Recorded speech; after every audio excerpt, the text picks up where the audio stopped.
Good evening, ladies, gentlemen, and unicorns.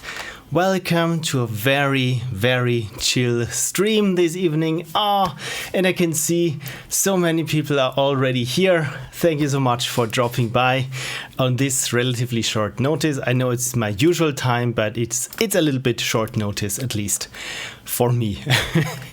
Because, I was having quite an intense week, and then around evening of Wednesday, headaches started to arise from the neck musculature, and then I had headaches. It just kept flowing and ebbing, but pretty much until yesterday, and I thought I had to quit the chat. What, this doesn't make any sense. Cut the stream for today. But thankfully, I think I'm doing quite well. Took some time off of all my projects, and So now today we're going to do some very chill, very friendly, very relaxing digital painting. I already got my pen here and a canvas set up in Photoshop. You look rough, Pixel Prophecy. Thank you so much. I didn't get enough sleep the rest of this week, and I really wanted to push this one video that I was working on, the infamous racing mission of Mafia. I really wanted to finish it and get it done. But I'm in the final laps, so to speak, of this video. But it didn't happen, and so I just tried in between while I was working on it. I played some games, trying to calm myself down, but it didn't work, and I really had to make a cut for this weekend and do nothing work related. But today I feel like streaming, and I think this should be nice. And you know what? I will make a little experiment and play some music in the background. Please let me know if it's too quiet or too loud. It shouldn't be too overly present, but just to set a nice friendly mood. Those are all music pieces. I'm not going to call them songs or tracks. Music pieces I made myself over the years. Some may sound familiar. Just put it in a playlist because I wanted to have some kind of relaxing, smooth jazz in the background, but it turns out with all the rights, I'm quite confused, and so I thought, why not? I just put on my own music, even if it's not entirely fitting most of the times. So, I hope this should work. Okay, let's switch over now to the screen there, and you can probably see I already got set up here my nice canvas. Can you see it? Yes, apparently.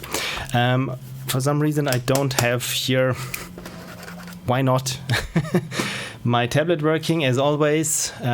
You know me, technical difficulties. Oh yes, last week I couldn't get online for some reason. It was fine on the phone, but it didn't work there from our modem, and from what I can tell, we weren't the only ones affected, at least not in our apartment building. So I think someone messed up on the lines. It worked a couple of hours later, but I just couldn't get online. So again sorry for skipping the stream last week. Cool. Okay, so let's try to get this Wacom thing running again. Did I plug it in for change? Yes, I plugged it in, but let's try a different USB hub. Well, or not, because then I would have to unplug my webcam. There we go, but it's not right now. What's wrong here? Sorry, I have to set up my Wacom tablet again. Tablet properties. Tablet driver is not responding. Turn off your computer and turn it back. Is this IT support? I'm not quite sure. Can you see this? It says, the tablet driver is not responding. Try turning off your computer and turning it back on again. If that does not work, please contact customer support and we can help. This is extremely unhelpful, I have to say. So I just plug out and in my tablet there. Christ. It's always technical difficult. Okay, now it's not working at all. Do I really have to restart my computer just to have my tablet working? This can't be it, can it? I will try to use the powered USB hub, because I think this might be the problem, that I'm just having too many things in my hubs, and I only have one powered USB hub, and I think this was also the reason why suddenly the microphone in one of the streams back then, if you recall, there was this buzzing and humming noise. Turned out, as I just recently found out as I was installing my new loudspeakers, that the power was plugged out or unplugged, as I think is the correct term. So, and this was the reason why there was some weird power things going on there. Also suspected that one of the ports wasn't working because I was charging my phone through it. So yeah, different hub, and wouldn't you know it, nothing at all. I'm not even getting any response there on the LEDs. This is terrible. Technology sucks, absolutely. So what else can I plug off? The microphone, I will probably need this. The webcam, I might need this as well. You know what, I probably don't need to charge the switch at this instant. Let's try the one USB hub slot that I labeled with a warning exclamation point in a triangle, and surprisingly, okay, at least I got here a small dot now. This cute little thing here, not quite sure if you can see it. It's not important, it's just it should use or it should display the entire heads-up display. Do I need the mouse? Yes, I probably don't have to charge my keyboard. I'm looking forward to having some kind of wireless power. Power hubs don't provide power to all the ports. Yes, this is true, but I don't know which port is actually the powered one, because like I said, I can't plug out the camera and plug it back in. I'm not quite sure how well OBS would be handling this, but at least yeah, I got something here. Let me just try to paint something. Okay, so yeah, the buttons don't even get recognized. Ah, damn it. Yeah, I'm not quite sure if this really is a driver problem, because, like I said, I'm suspecting something weird going on with my USB, which has been the case for a year or so now, and the reason when it was acting up was usually when there was a lot of load on the CPU. Then for some reason the USB ports would not get enough power or anything. You know what, I'll plug out my my mouse, plug in this one and the mouse again. This is strange because just before I had something. You know what, let's quit Photoshop, because might this be the problem? The stress is real, absolutely. Here I am, I thought I had everything set up, even dusted off my tablet, and now it says restart your computer essentially. So should we try to install the driver again? Sure, why not? I must have it lying around somewhere in my Dropbox anyway because of this. I guess the problem is that I haven't updated my hardware to the latest Wacom tablets for 5 or 6 years now, because I'm so happy with this Intuos 4. So where's my applications, installers, drivers? Got everything in my Dropbox, so I have it on all of my computers should I need it. Input devices, Wacom tablet, there we go. I mean, what's the worst that could happen, right? This is always what you say before you find out what actually the worst thing is that could happen. So how was your week? Sorry for the delay again. I hope it wasn't as stressful. I can only say summer is finally here and it's too hot. But at least at work I got some kind of climate control, which doesn't really work because you have to set the thermostat to exactly the room temperature. If it's half a degree too cold, then if it's too warm, then it will start, of course, full power the AC, and you have a stream of cold air flooding everything. But if it's half a degree to restart later, I'm not going to restart my computer now. But yeah, if it's half a degree too cold there, then it will start the heating. And I don't know who designed this, but actually it never quite works, I think, because it's just going up and down this sweet spot, because it's not sensibly turning up the heating, it's just going full blown. Okay, so I installed the driver, did not restart my computer as it told me to do. Let's try different USB port on the tablet then. Sure, why not? Why not? Doesn't look too good there. Really, I think I really ought to ought to restart my computer then. But the big problem that I have there is, for one thing, I have to have you 5 minutes unoccupied. The other thing is, I'm not quite sure that a restart really will do the trick. Have you tried turning it off and on again? I have not, but I think this is what I might have to do. I mean, it's funny, just last week this thing worked perfectly, but how long has been...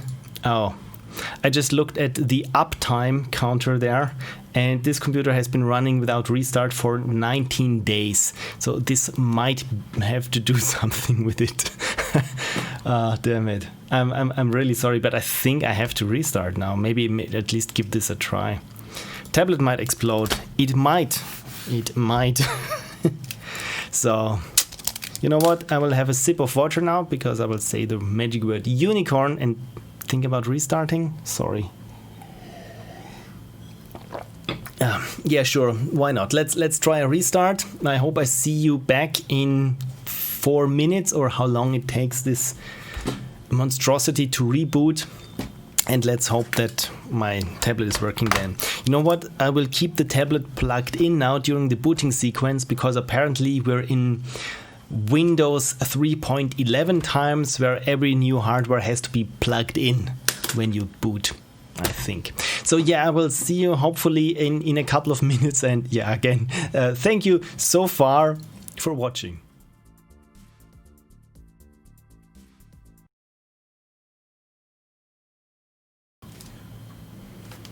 Hello there, ladies, gentlemen, and unicorns.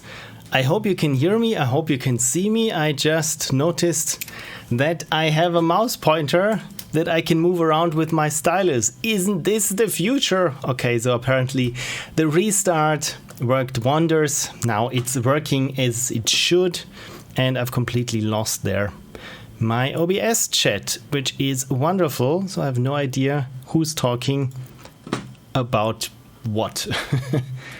So yeah, I will just wait a couple of seconds. Hopefully that have everyone rejoin again. Just start up Photoshop there. Oh, look at this. My favorite streamer just went online.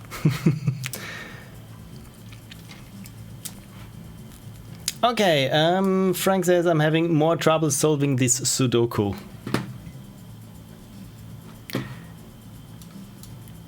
So let me just, this is, where is my Photoshop window?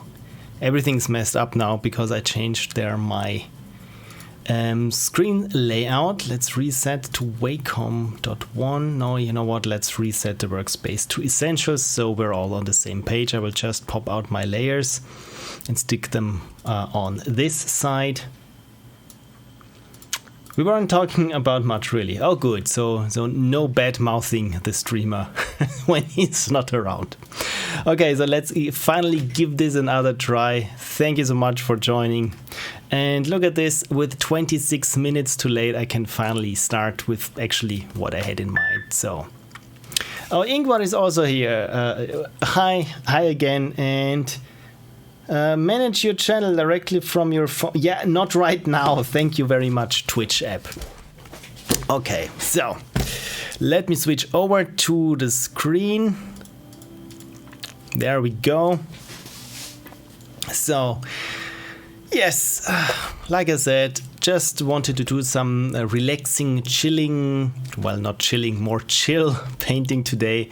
And I'm getting no video quality options. Sorcerer says, oh dear, I think I'm streaming at 60 FPS. Could this be possible? It's impossible. Let me find Film Motion YouTube stream. Interesting. Apparently I'm streaming to YouTube. This can't be Film Motion stream. Apparently I'm not streaming to Twitch, but this is not possible because I got clearly there an image there on Twitch. I don't know about my settings. I hope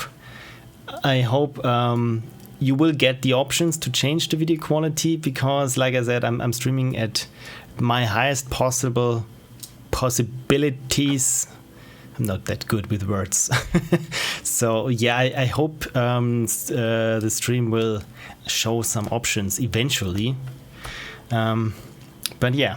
Oh, there's someone says, I see you on Twitch. Well, am I on Twitch? Not quite sure. Apparently. Apparently, okay, good. I was just thrown off by people chatting there. I have it there on my Twitch dashboard, and the colors are different. The username colors are different to what OBS supplies me with, also from Twitch. And I was just thrown off, and for a second, I really thought that I was streaming to YouTube or just seeing the YouTube. Never mind. You are here. I'm here. Thank you so much. Let's have a sip of water and then finally do some painting. Okay, and also please let me know if the music that's playing in the background is too loud, because I can turn it off anyway, should it be distracting. Okay, so I have set... This is not possible, is this now? Where is... This is... damn it. For some reason it just worked before my tablet, and now it does not. This is not getting funny. So I will try to restart Photoshop once again. Was this probably because I changed the resolution on my main screen there? So I just plugged in my Wacom tablet again. And look at this. I've lost all those heads-up displays again. Okay, good. Here they are. I can see my mouse pointer moving, but you probably cannot, because I need to activate, where is it? Glass break. There we go. So you now should see my mouse pointer. Let me check. Yes. Good. Wonderful. My God. Twitch only allows for 1080p 60, but anyways. Yeah, this is the highest that I can go anyways. So yeah. And VRG Lab 1 is also there. Hello, what's up, VRG Lab? We're trying to get past my technical difficulties, and it's half an hour now. Half an hour of this insanity. Okay, Photoshop is on the wrong screen again, but this is not too problematic because this is called Windows and I can move windows around. Finally, okay, I got a mouse pointer. It even works there. Stream artwork. And can I paint something? Does this work? Yes, it works finally. Okay, so I have no plans whatsoever what to paint today.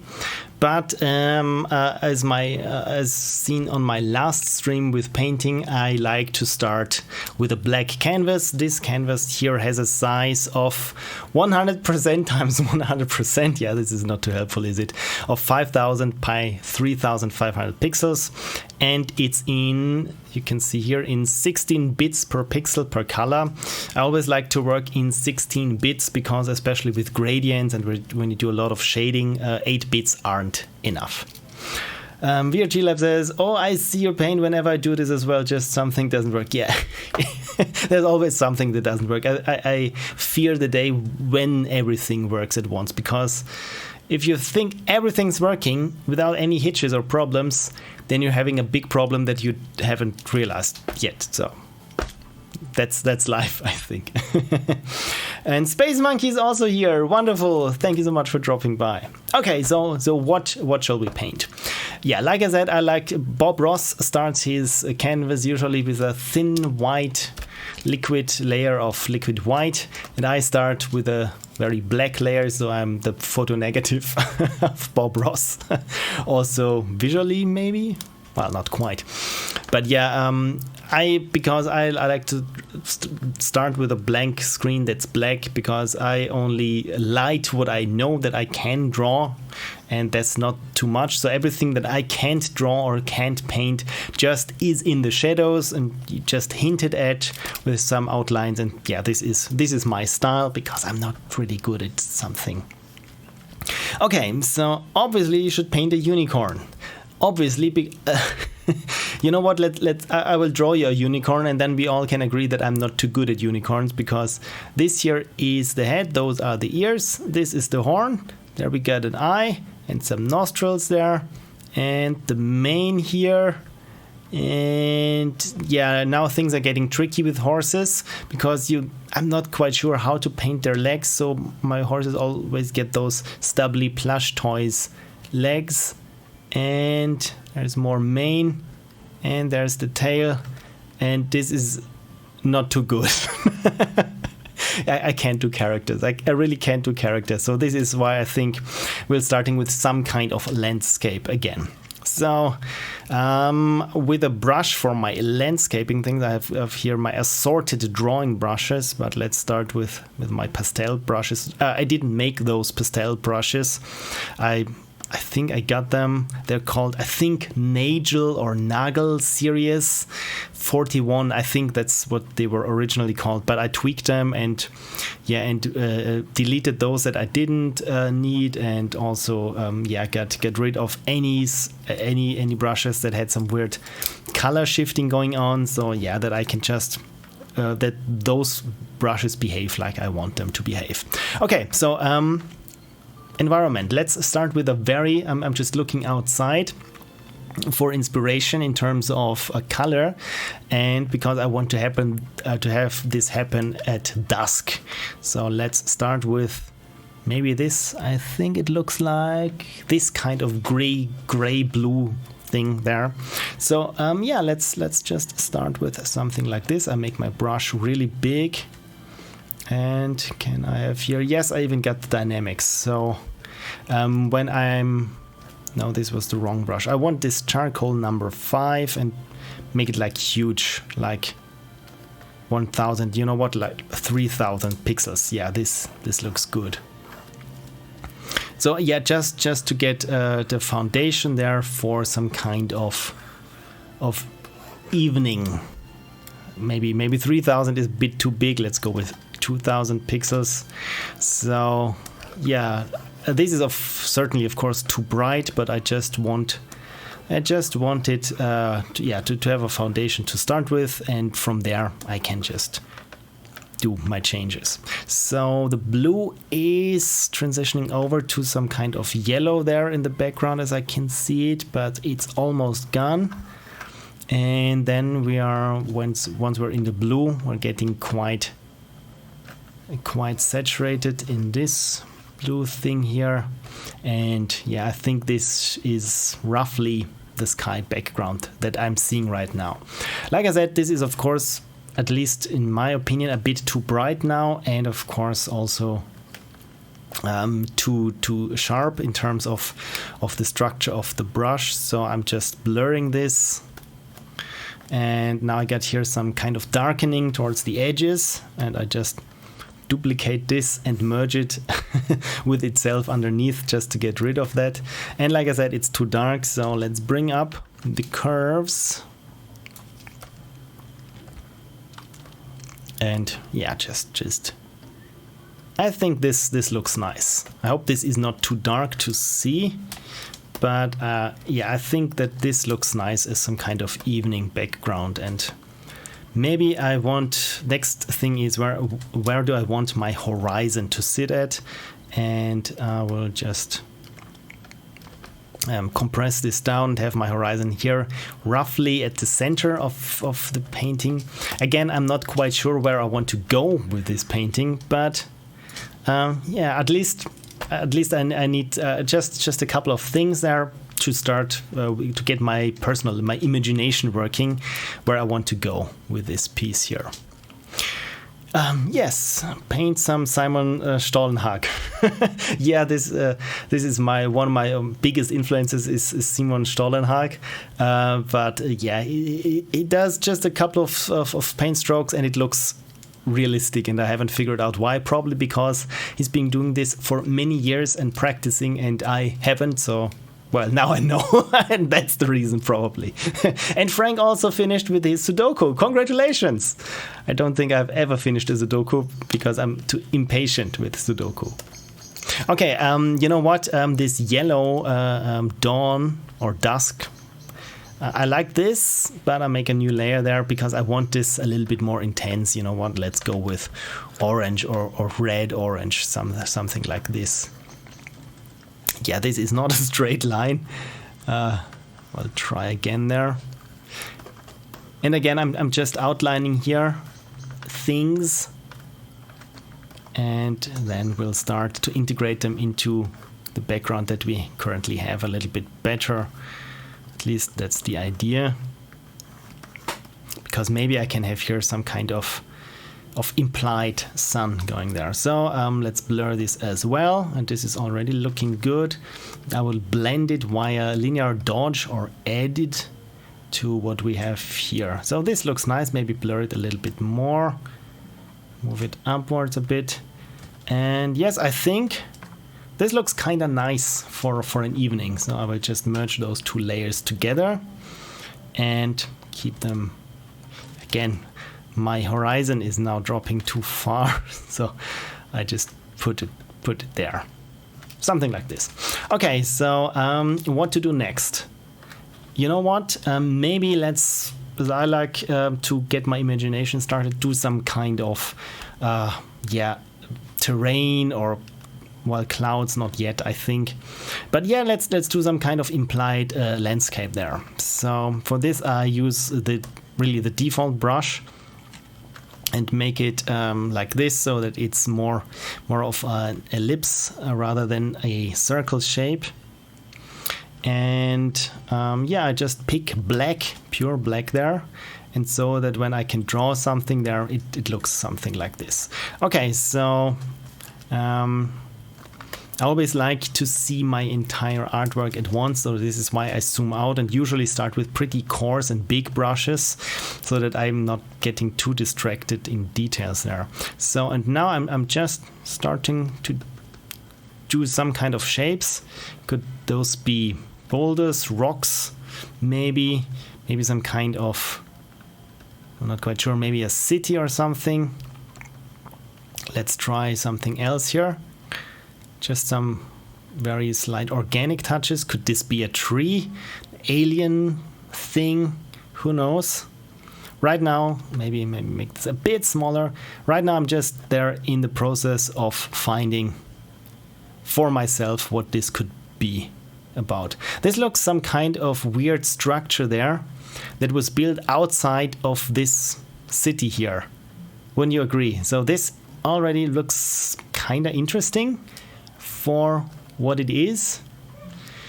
You know what? Now I need more of the sky, so bring everything down here again. This is really the reason why I have everything there on layers as long as I can. So maybe bring here this down even further. And yeah, now this is a bit too far for the composition there. Or maybe we want to keep it here in the center. You know what? I cut this out and put it on its own layer. So maybe this is the main focus of our painting, whatever this is going to be. And the background here, this city, yeah, is more or less in the background. So we're outside of this lost city. Let's call it the nameless city. That also maybe extends here. Or do we have here some other, maybe some mountainous structure, or well, I don't know. I just keep sketching it like so, and yeah, and then keep adding to it. Is this some kind of rubble pile? I'm not quite sure. Or do we need some kind of big building here like this? I like this. This is a nice. Maybe it's too much. Maybe compress this down even further. Maybe like this, so that this structure, again, whatever this is going to be, will be in the center. So I think this is whatever today we'll accomplish. We'll start from this. Okay, so now I know roughly my composition. I'm not entirely happy with how this looks, because maybe I should switch the orientation to portrait. Perhaps then I would need more. Yeah, you know what? Let's do this. Let's do this. Let's crop it down, or rather extend it upwards, like so.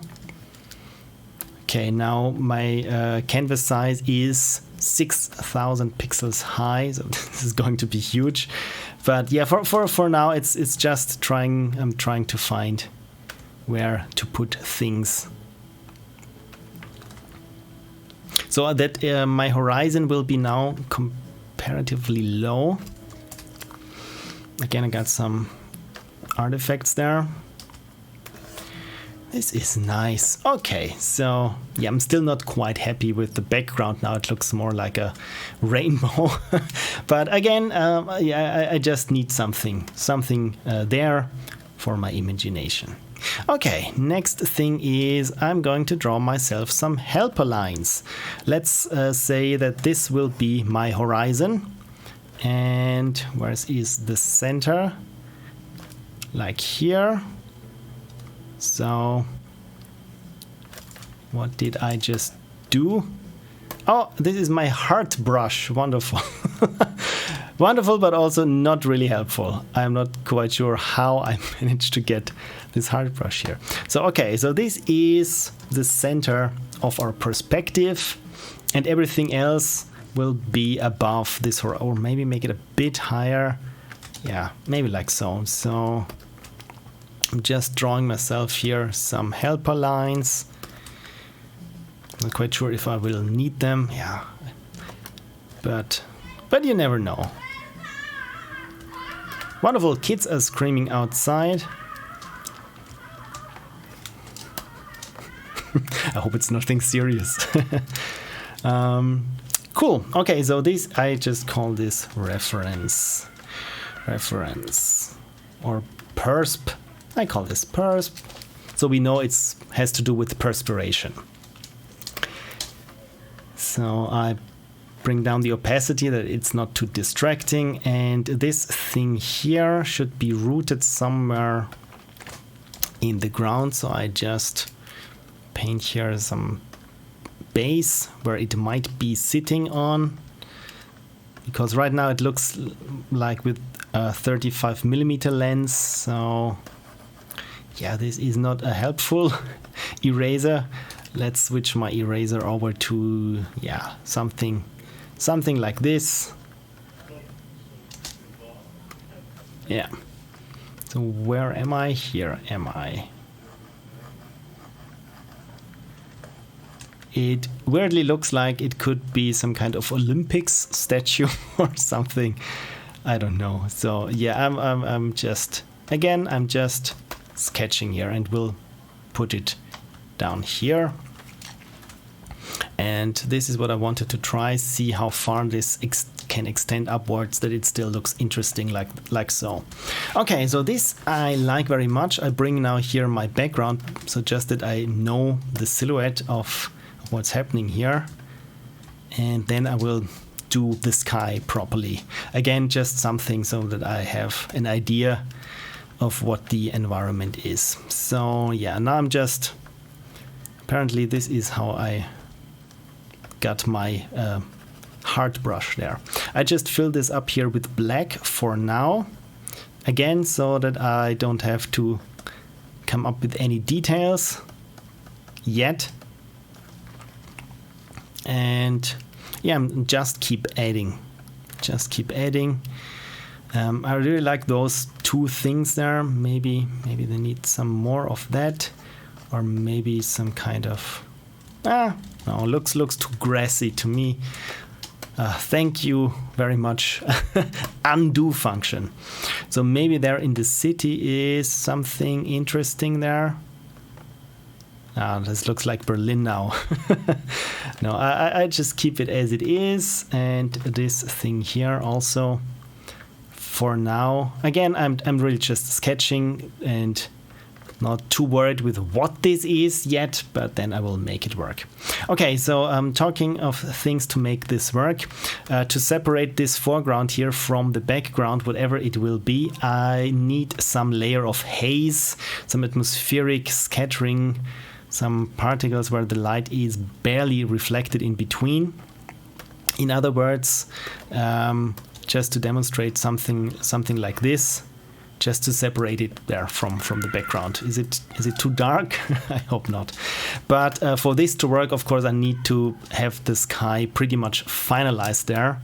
And yeah, I think this is what I will be doing right now. So I'm just picking there one color, and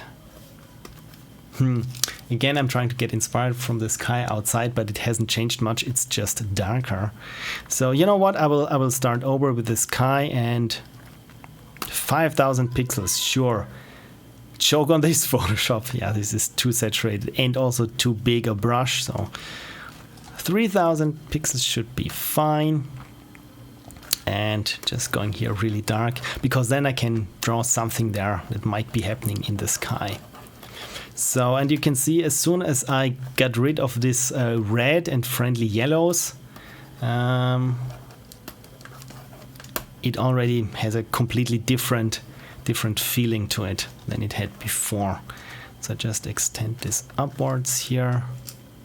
Yeah, this was not good. Good, the kid is silent. Someone apparently took care of it. VRG writes, and the kid has been killed.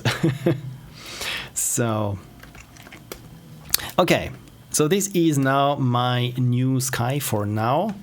And I will just see what else I can do with it. Do I want it to be more dark or more saturated, or yeah, this is too dark, this is too bright. Yeah, I want some kind of overcast. You know what? I will do it as I have seen it yesterday, where the sky was overcast with thunderstorm clouds, but just there was a strip on the horizon where the sun, or at least what was remaining of the sun, would peek through. I'm just really quickly trying to emulate that. There was just something like this, and you could see there, just on the clouds, the rest of the sun reflected there. This looks quite nice, so I'll make it there a bit bigger. I'm not quite sure here with this yellowish thing there, but yeah, but for now I think, or yeah, let's make it like so. Because its clouds are rarely slanted like I painted them. So those is the underbelly of the cloud covering here. So the closer we get to where we are, the more scattered those things are and the lighter they become. So I'm switching now here my pen pressure to from size. So I had it here before to pressure, so that when I'm just very lightly moving my pen, that we have something like this here. Yeah, it's not too realistic right now, but yeah, not liking this big blotch of yellow there on this side. Undo, thank you. No, apparently. Yeah, I want this brush here and have another cloud underside here. Okay, so not quite sure if I'm overdoing things now, but let me just check there on the thumbnail view. This is always my secret trick is look at everything there on a postage stamp sized preview, where you can really see where things, for example, I don't like how those two clouds are, they feel kind of repeating. I don't like this. So getting rid of both of them. Because if something is starting to repeat, like I mentioned in one of my talks, the human brain loves finding patterns, especially in things where there actually are no patterns. I mean, this is this whole thing where people just listen to random noise and hear at some point hear dead ones speaking and so on. Because, yeah, like I said, our brain loves to find meaning in noise and patterns. So, yeah, I think this looks nice. So now I'm just moving the hue of this yellow around here and trying out different colors there. The blue looks a bit boring. The greenish cyan looks maybe too cool. I like this red here actually. Or maybe even going towards this fuchsia, this pink there. What do you think?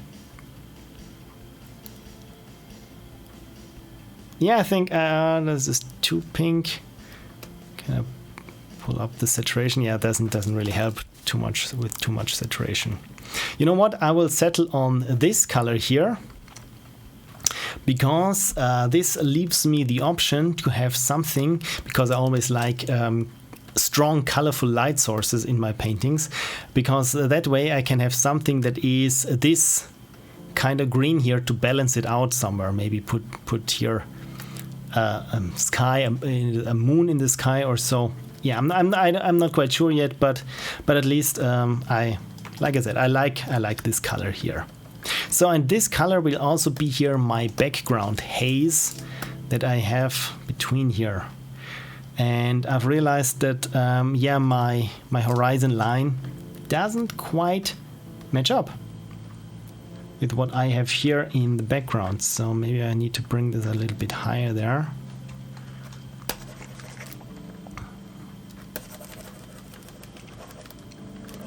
And just have everything vanish in shadows. Okay, so what is this? This is a Bristol brush. Yeah, I don't think that I selected a Bristol brush, but never mind. Okay, so the atmospheric haze. What is on this layer? Probably nothing. So I just call this one here a haze. Yeah, I'm starting naming layers now, and will probably forget about it. But yeah, just to have some kind of baseline. So I'm very gently just painting here with this color of the background, just implying some kind of, yeah, of haze, of light still being scattered by something dusty.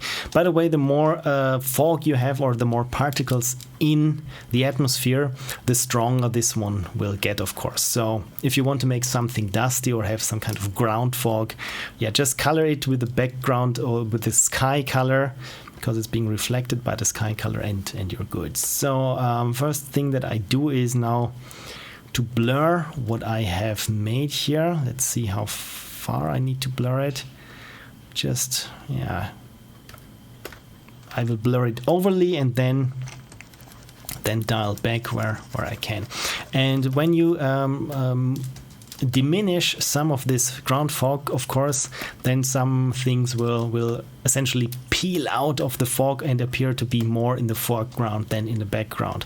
So for example, if I just take here something out on this building here, this now doesn't make a lot of sense if you can make out what's happening here. I just realized it's not the best thing to have a very overly dark painting there on the stream, because it's really hard to see what's happening. You know what? On top of everything, I will just put an adjustment layer, just so you can see what's happening there in the dark, and I will, when needed, will toggle it on and off.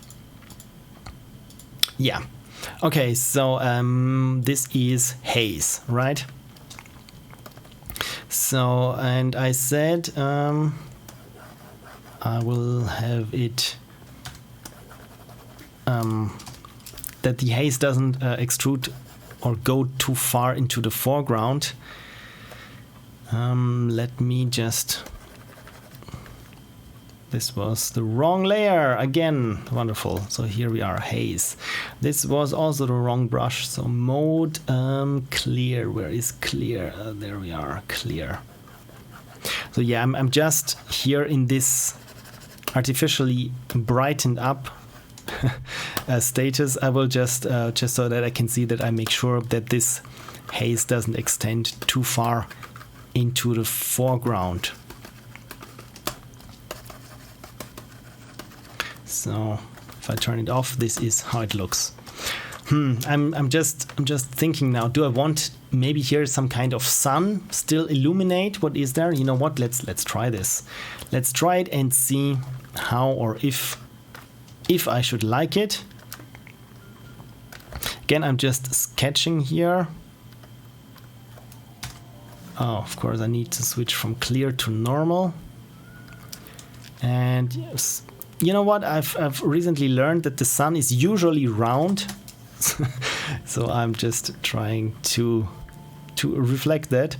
To have here, maybe here the sun is just peeking across this last thing here, and through this weird fog they are just being scattered. So of course we have here the sun, and the sun is being, so those buildings maybe still catch a little bit of the sun. So let's make this even smaller there, and just try to sketch in that there is something still happening there. You can see here by just implying something there on the specularity of those buildings there, you can imply details that really aren't there. So this is classic Bob Ross, you know, with your palette knife, just scraping over it. Of course, you don't want to have it on every single one, because this wouldn't make sense, because only where the sun is still reaching, and of course also that one building is not in the shade of another one, where it also wouldn't make a lot of sense. So maybe this is even too strong here.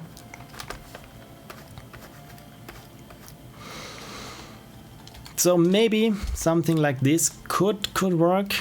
Yeah, there it looks even too broad. Maybe if it's really just a tiny speck there, because those things are really shiny. I mean, if they are really shiny, then they should have here their reflection there. You know what? Let's try this. Let's have here some shiny stuff being affected here by the sun. Maybe there's something on the ground that's also being reflected. And liberal use of my eraser, just like so. Just trying to mitigate for all those superfluous things that I painted there. Because usually with those kind of highlights, I just love them and I go overboard with them. So I really have to bring out the eraser. This is essentially the editor that's editing whatever I made there. So, and the other thing that I really enjoy about painting light sources is of course those glows and halos that surround them. So I'm just trying now here with the same color that I had before. You know what, let's imply that this is really a strong light source, like so. Then it shines even through here. This is just the scattering of this bright light there in the atmosphere, whatever is there. So this was maybe a bit too much down here. Again, I'm checking it here at the thumbnail size, and of course now it needs to extend a bit further there. And of course now, because this is so bright, the sun also needs to have a different color. So just taking here the sun itself and put it on a top layer, and I will desaturate it and make it very bright. So essentially now it's just a white spot, but this implies that this thing is really, really bright. Because this is also a neat trick if you want to get across that a light source is too strong for the medium. Let me just demonstrate it there on a separate thank you, on a separate canvas. Is when you want something, let's try green, this green dot here, because green reads very well and doesn't compress too much as red does. So if you have here a spot, let's put this on a new layer, and you can't go any brighter there with the color. The next thing you could do is take this one here and blur it on top of itself, just using there. No, I don't want to pin anything. What? No, cancel. Let's use the mouse now. Blur, Gaussian blur. Yeah, this is too strong. If you blur it on top of it, it looks even brighter. But sometimes this still doesn't feel bright enough. And what I would suggest in those situations is what you've probably seen. Is again, I will just take the blur and the color. Maybe even blur it. Have a blur that's just very wide, something like this. And where is my original blob here? And one blur that is not as wide. Blur, Gaussian. No, this was lens blur. This is really finicky. Filter blur. Maybe I need to change the tip of my stylus. Gaussian blur.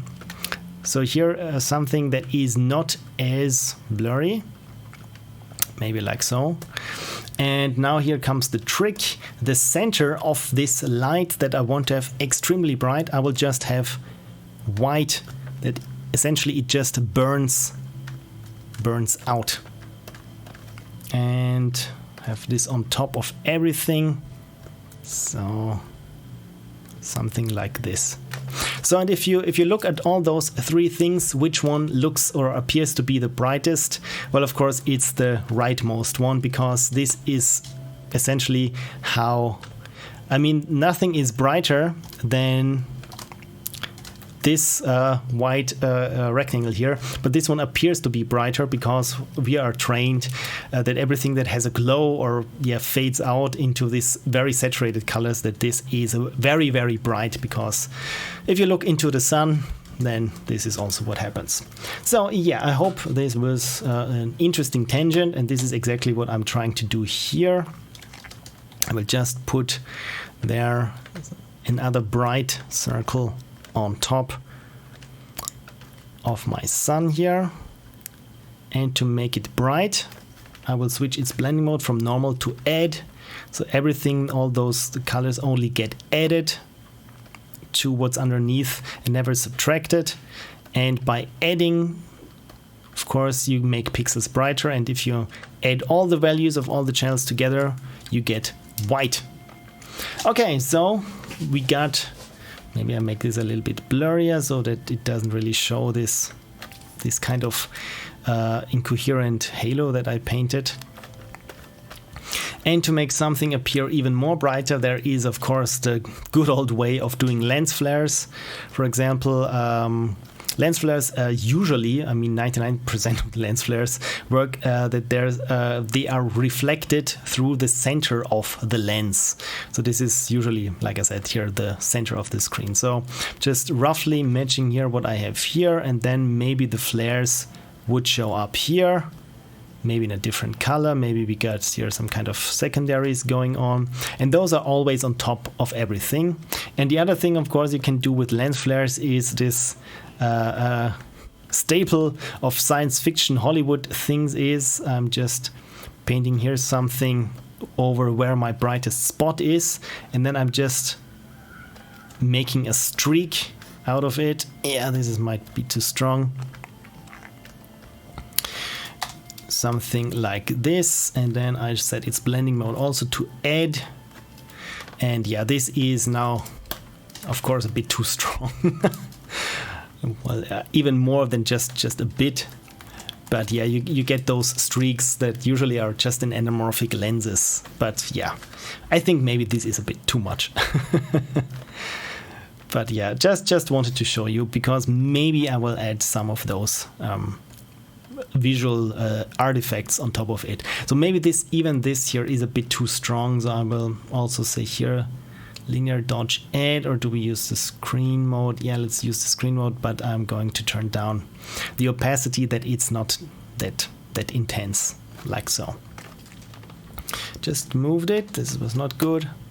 So yeah, and again, with just painting here some splotches of color, it appears that there is more of a structure to this than we can see. And again, this is welcome to my world of faking details where there aren't any.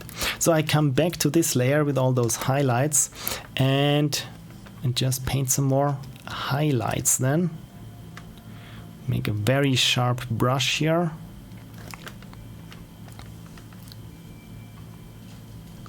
And like I said, I'm just trying to fake details by coming up with those specular highlights there. I mean, up there they don't make any sense there. I mean, really, they don't make sense here. Those specular highlights would be on the same level there as the sun, and down here again we're here in this black shadowy situation, so we don't know what's down here actually, and maybe some kind of weird roots going on here. We can't know. And yeah, the more metallic something is, let me also show you here,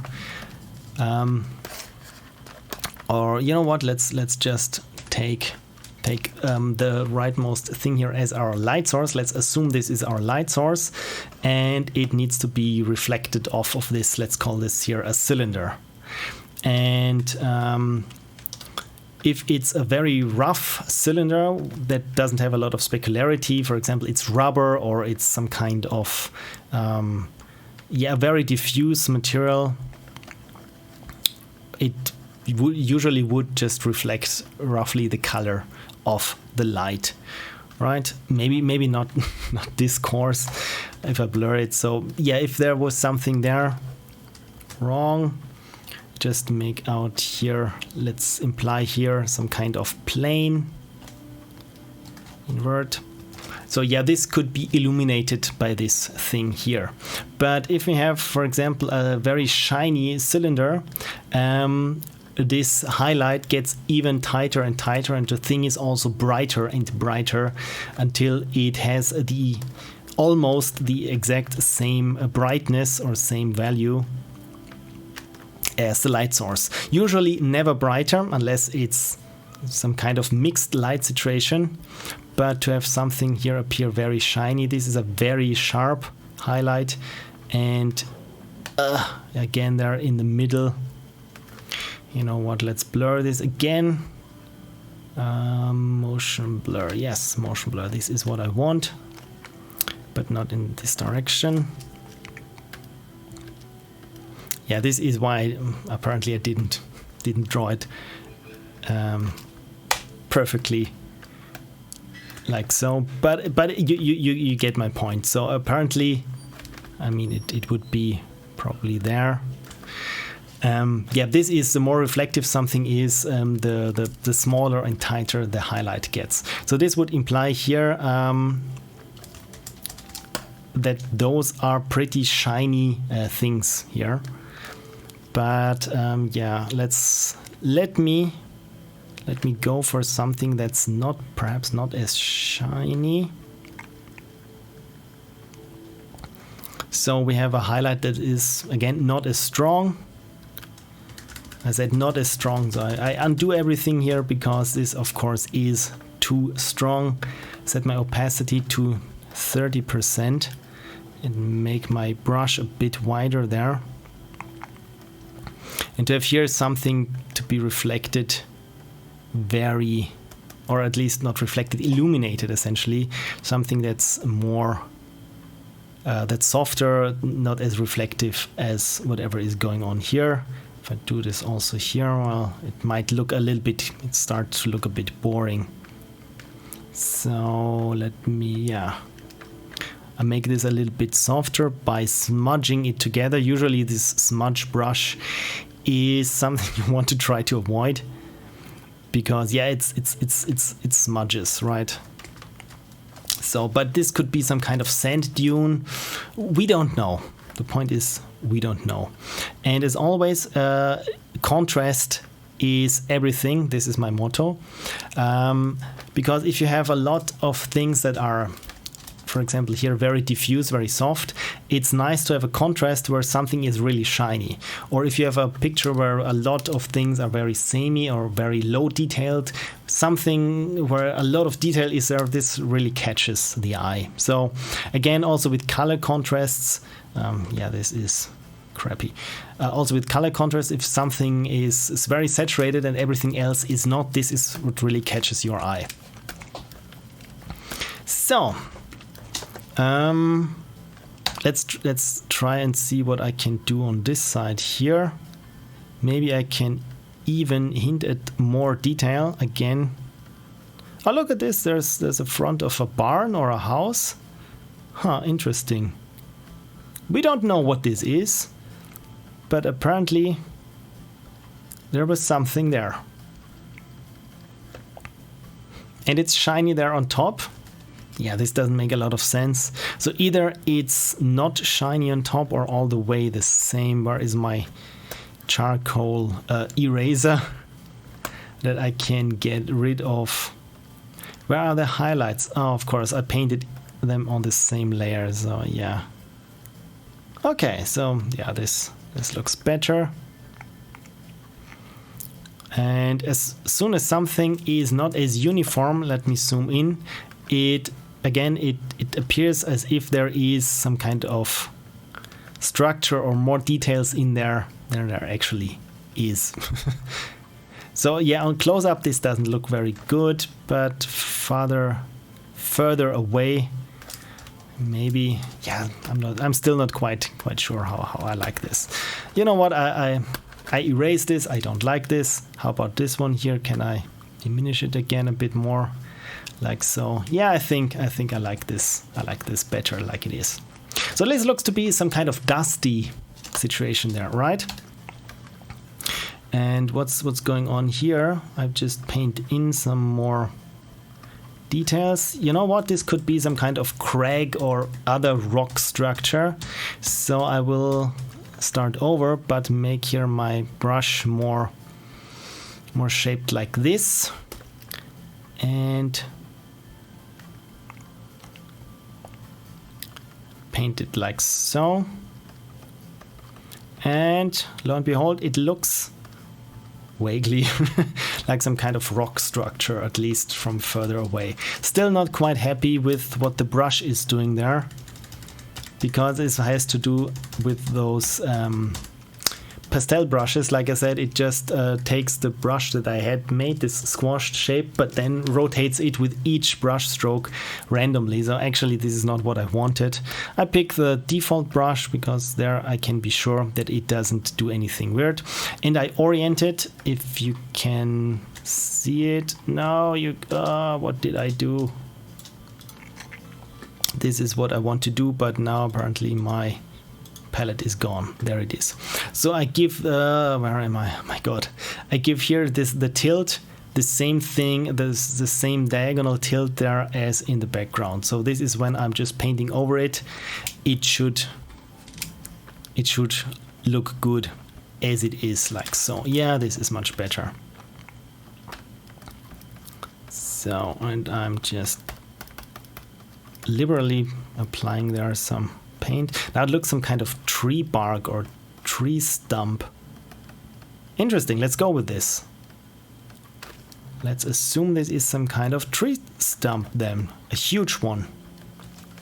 So again, I'm smudging here things just to imply more detail. By now you've noticed how I do things. And you know what? I will erase things here because they're in the shades. This rock nose there is in front of this, so we probably won't have light there. And look at this, it almost looks like something. Maybe I can even extend it here further, like so. Huh.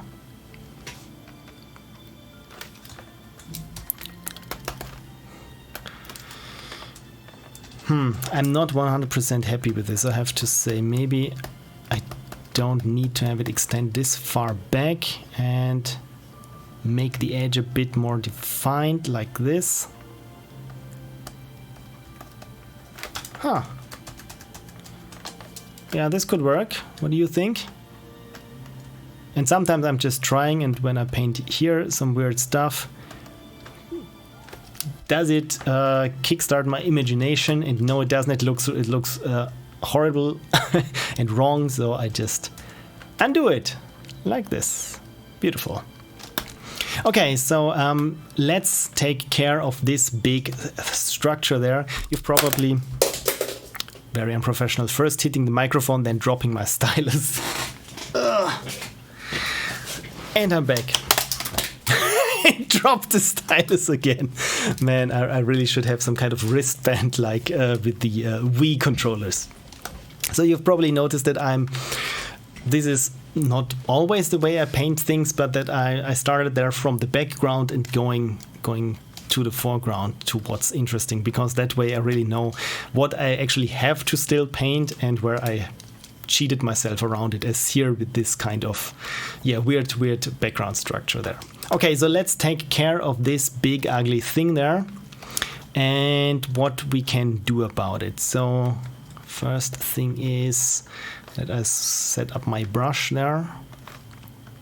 So do we want all those structures here connected to the center in some way, or do we want to emphasize that those individual pieces perhaps maybe just floating around a center, which I think would be much more interesting. So just cleaning up here a bit of the outline of the silhouette, because with paintings, or especially things that you really want to have stand out, this also applies to characters, of course. It's all about the silhouette. How good is something to read against the background? Again, let me bring up here my sample project. For example, if let's do it very, very cheaply. If we have here some kind of a blue sky, and we have some grass here, ugly grass there in the background, and you know what, let's complete this kid's drawing there. We have some kind of a tree here and that's also green perhaps. So, and now let's assume we have some kind of bushes there going on, and now as soon as they hit here the grass, you can't really tell which are the shrubs, the bushes, or what's still part of of the foreground or the background. And so you need to have some kind of silhouette, and you need to, for example, now I just very cheaply paint on some highlights, and now you can really tell there, okay, so those are all the same kind of bushes there. And next thing, of course, is the opposite, is some shadows there. Again, as you can see, this is very amateurish, but I think you know what I mean, that something that it's much easier to tell where something starts or where something ends is if it has some kind of defined outline or silhouette. And you can arrive at this by many ways. One thing is, as we've seen it as cartoon characters do, if you have black outlines and the background is just painted, everything with black outlines stands out. But the other thing is, you can do this with lighting, you can do this with colors, pretty much anything that you clearly communicate what shape is where in the context of your painting or of your scene, essentially. So as we've seen, I've started with a very wide and very coarse brush, and now I'm using a finer one. And again, I'm implying here details where there are not much. And by just roughing up here this outline, And maybe, you know what? Oh, look at this. It's some kind of tree, apparently. There's a branch, a loose branch. maybe I'd one here as well. And yeah, always like some kind of vines hanging around or just clinging onto something. So just with very simple strokes, I just imply here something more than there is. Okay, now we're getting to the interesting part, and I'm not quite sure how to handle this essentially. But again, let me zoom out and see if I like the silhouette of it. And you know what? I don't. I just delete everything that I have here on top of it. And now I have more or less a clean slate to which I can start to make things more interesting. Well, hopefully. So again, I make my brush pretty big and then just try, you know what, let's do this on an individual layer and save. You know what, I could save this in the meantime. Yeah, let's just try with interesting shapes going on.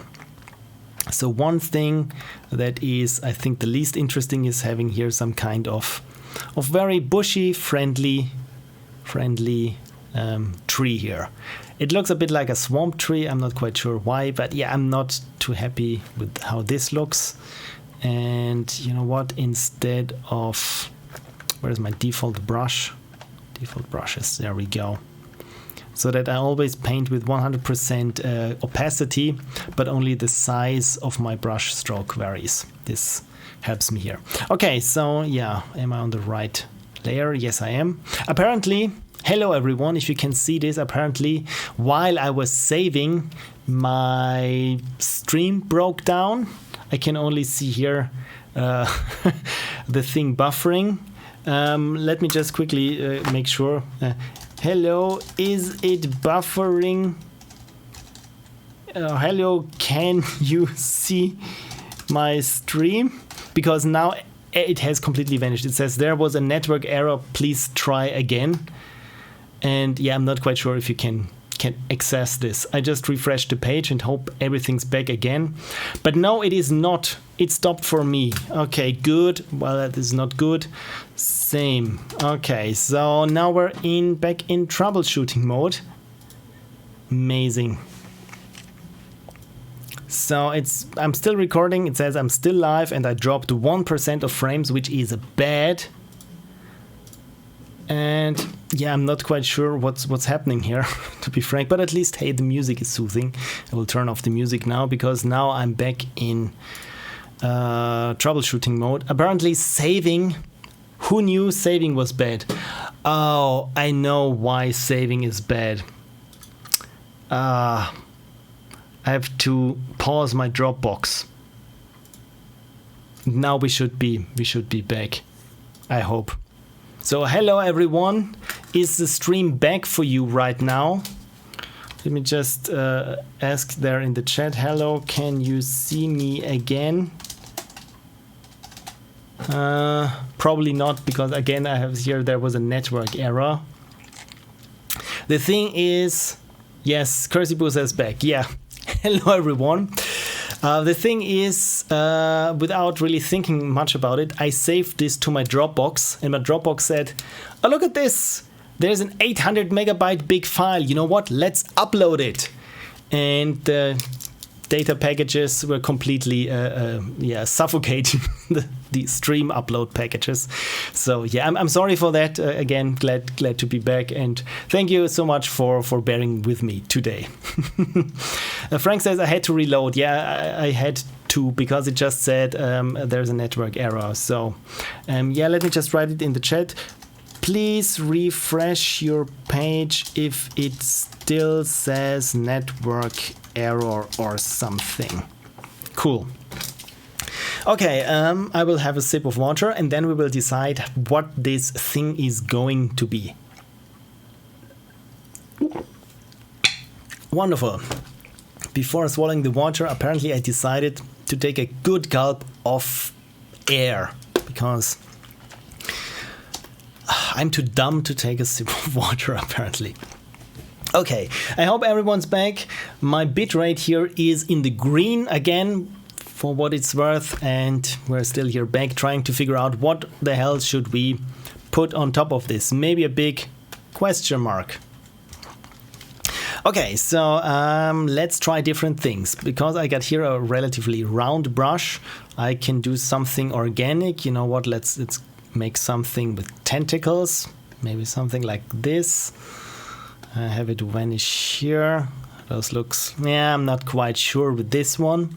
The other thing that we could try is, let's pick an angular brush. Do I have an angular brush here? No, those are all shape effects. What do I have here? I've made so many brushes over the years, I've already lost track. Oh, this was for a client project then. This is a very nice brush if you want to have to imply something that's very dynamic. Just use some kind of random shapes there, random rotated triangles and polygons, and you're good. But this is not what I want actually. I want is some kind of angular brush, and for this I just make a new thing here. And I'm not quite sure how Photoshop does brushes. Is it everything that's white, right? So I just make, let me zoom in. With my lasso tool, I just make some kind of angular shape there, something like this. Fill it and use this as a brush, or define this as a brush. Edit, where was it? Was it image? And no, it was edit, right? Define brush preset. Let's call this, okay, so everything that's black. This is the exact opposite. So let's try this again. Edit, define brush preset. Let's call this Angular 1. And let's try this. Yeah, this is okay, but we can do better, of course. And let me adjust my brush now here to make it a bit more interesting. Brushes, there we go, brush settings. So I will make the spacing here a bit bigger, and the shape dynamics, let's say size, jitter, and angle jitter. I like this. So if it's randomly rotated each time that I'm painting, while the size, maybe have it not jitter too much, and keep it relatively around the same size. So, and if I'm painting now, I got here this weird blocky shape there. Again, it hints at more, wrong layer again, wonderful. It hints that there is more than there actually is. Something like this, so I can make it even bigger. And now we have some kind of very blocky, aggressive looking tree. But again, it looks too much like a tree to me. So this was pretty much all for naught. Maybe if I just combine some shapes there. Let me just try this when I make this brush. 4,000 pixels. Well, this was probably a bit too big. But yeah, this is very minimalist. But maybe a bit too much. But there is something in there, I have to say. Not quite sure what. You know what? Maybe let's try this. Maybe I just use my lasso tool and make here some angular shapes there. And just move them around and see what comes of that. So, fill.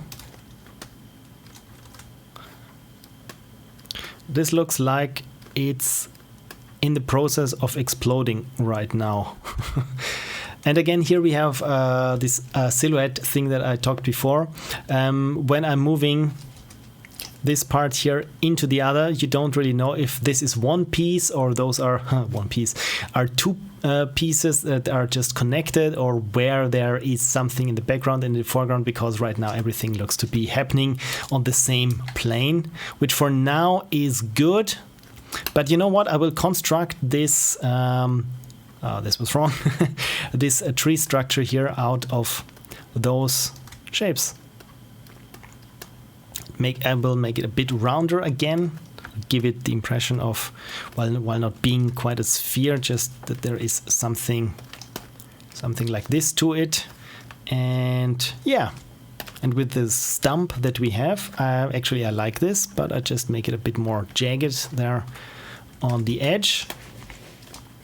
I don't like this thing here.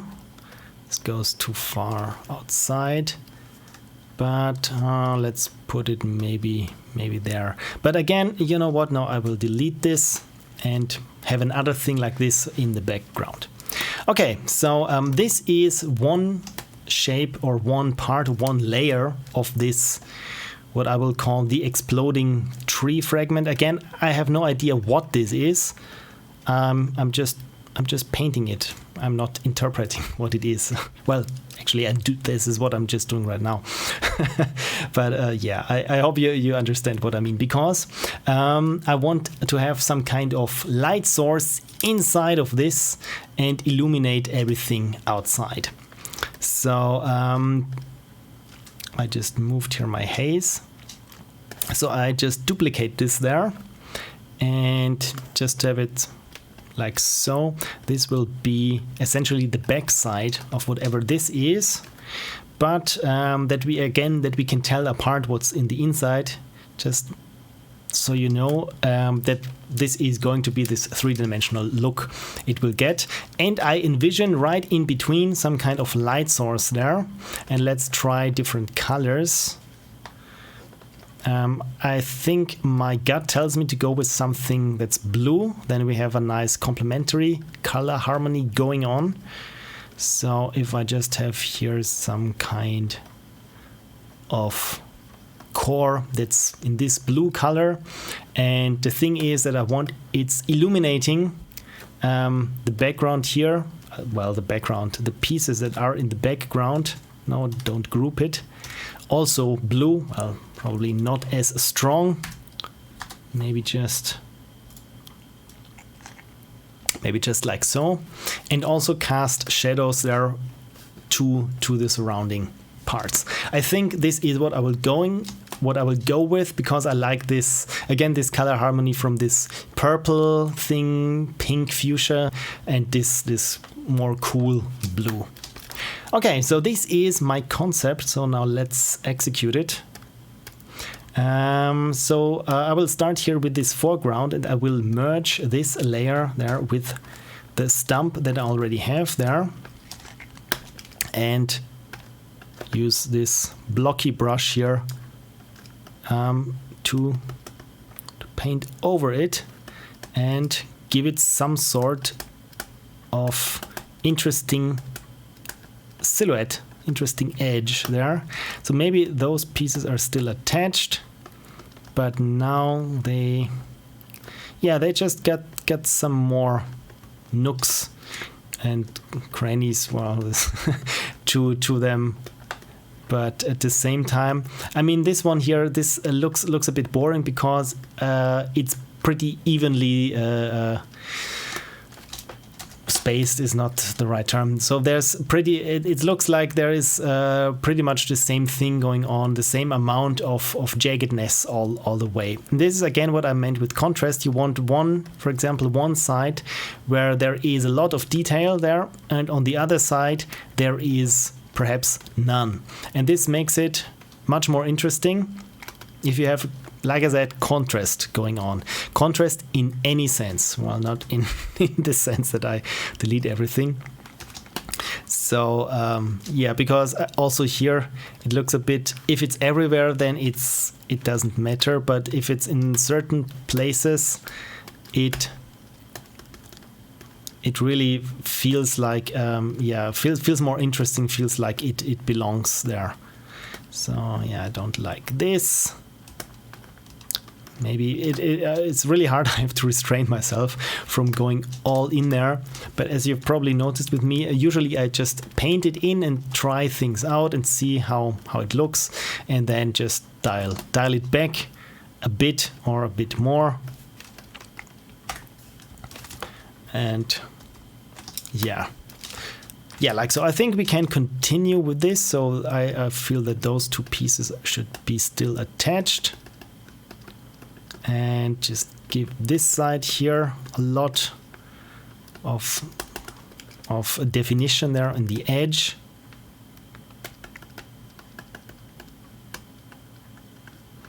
maybe here. And also this one here. So yeah, this is what I would say is the foreground there of this exploding sphere. Yeah, I think I can live with this. And because I want to save myself some work, I just duplicate it, rotate it, and scale it, and this one will be the side that's yeah, occluded from us. Okay, apparently, of course, I duplicated the whole tree, including the stump. So I will not do that. Cool. And yeah, I'll use this as the back side of it. I mean, it's not going to be very artistically high quality when you're trying to cut corners like this, but I think for now it should work. I don't like what's happening here on the edges. This is probably because I said here when I'm transforming, yes, damn it, I forgot. When I was working on pixel art, I had here my interpolation set to nearest neighbor, which is bad if you do anything other than pixel art, because yeah, the pixels will always be or not be filtered, and this is the problem why we have this edge here. But the good thing is that everything is black anyways. I just select everything and say fill with foreground color, and the edges should look all right again. Okay, so I don't need, of course, the tree stump on the background. I only need it here on the what I designated as the foreground. Yeah, there's still some weird overlapping going on here, or not overlapping, it's still that I can see those pieces here, the edges. So yeah, just paint over it with the selection. This is faster because in the end they will also look different. But yeah, for now this is cool. This is fine. Okay, sorry for neglecting the chat. I just got a question. What resolution do you normally start at, and do you scale it down for the finished image, or do you work in the final resolution from the beginning? Usually I start with a very high resolution, provided your computer can handle this, and with Photoshop sometimes, yeah, it chokes a little bit, because in the end it's always more quality, or the quality is always higher if you start with something where you at a high resolution where you're doing an okay job with the edges, and then when you scale it down for, let's say, 50%, suddenly it looks like there's much more detail to it, and all those imperfections, they just vanish. The other thing is when you're working at high resolutions and you know that you will scale it down by at least 50%, this is my rule of thumb, is when I need something in HD, I start at 4K and then scale it down. The thing is that you can, even when you scale something up by 200%, in the end it won't matter, because then the 200% at 4K will be back at 100% at HD. So yeah, essentially I'm just trying to keep the quality level of the final piece. I consider the quality level of the final piece by just making it huge. And let's have a look at the image size of this image here. So we're now at, yeah, I'm just scaling apparently, sorry. So let's have a look at this again, because I meant to zoom in. Yeah, we have 5,000 by 6,000 pixels. Let's see how this compares to, let's say, millimeters at 300 dpi. So this is, yeah, this is about A3 of international size, or for my American viewers in inches, it's relatively big. So I probably will never use it for this, but again, it's nice, always nice to have an artwork at a high resolution, especially if you're working on a game, and maybe this art asset might become the key art you will use for a store page or make posters or t-shirts of. And this is always nice if you have something already started at a very big size. Okay, so cool. Hope this answers your question, and let's continue here. So again, that I know what I will be doing is, well, that I know what I'll be doing. I already know what I'll be doing, but that I can understand for myself how this is going to be illuminated. I will just pick the color from this piece here, and we'll draw this colored blob, sphere, portal, whatever this is. Like I said, I'm not here to interpret my own art, because most of the time I have no idea what I've been painting. Okay, so for this thing here, I want to make it some kind of swirly, foggy, well, not foggy, smoky in a sense. So which brush shall I pick? You know what, I will start here with a charcoal brush. Again, this is one of those pastel brushes that are very soft. What's happening? Oh, I still have a selection going on. So just so that we all see what's going on, I just keep the foreground here at a very low opacity. Just have to make sure that I'm always there in my right layer. So yeah, this is the inside of this thing here. So it has this otherworldly blue glow here that's not too regular. And like I said, I want to have it some kind of wispy, smoky, some kind of trails going on here, like so. And now I don't need this anymore, so we can judge it better as it is now. And I also still want to have it some kind of core like the sun has. So yeah, let me zoom in here. So this is my base color essentially, and now here's my trick to make something smoky or wispy. Is usually to add to, for example, if we have I will do this. I will show this here on a different canvas, because there it might be easier to see what's going on. Yeah, this is not the color I wanted. Delete, no, not foreground color. What the hell, let's do it like this. Okay, so if I want to do some smoke, I've seen this somewhere, so this is not my idea. But yeah, you have let's start here with the default brush, or a soft default brush. And yeah, let's make here, I want some kind of smoke here, so I just paint it like so. And now here comes the trick. I paint it again there with a smaller brush, just so that essentially it's like a band of smoke. But of course it doesn't look much like smoke. But there with the smudge tool, this one here, and set the strength from 50%, which it usually sits at, to 80%, and make it really big and soft. And this is usually where Photoshop starts to choke, but now it goes like this. And then I just follow it along, and at the bends, do some twisting there. And yeah, this was perhaps a little bit too much, or it was a bit too small there. But this is essentially my trick for doing smoke. And usually you don't have to have those two trails there. It also helps if you have some kind of variation there in the opacity. But oh my god, Photoshop is not really doing well here. But you can see how it gets this smoky appeal. Okay, there is this stretching and this bend there is a bit too much. But yeah, you get the picture, literally, I hope. Okay, and this is essentially what I'll be doing here. Just follow those trails that I have here and just pull them apart here with my smudge tool, and try not to make it too smudged up. I will probably rework this anyway, but just here again for the smudge tool, maybe it's too strong here. I make its radius bigger, but its influence, its strength a bit smaller. Again, you have to make sure that you don't overdo it, where things just start to coil up, like here in those turbulence twirls too much. I mean, some are nice, but if it's just all the turbulence all the way, then yeah, it looks like some kind of cheap Photoshop effect. And this is also something that you probably don't want, unless of course you want to have some kind of cheap looking Photoshop effect. But maybe then again it would be easier to just get the cheap Photoshop effect, because it can't be that expensive.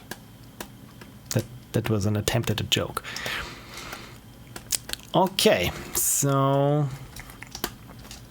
it looks okay, I think, but still needs to be reworked a little bit. So I just make it really big here, and now Photoshop is not able to handle this properly.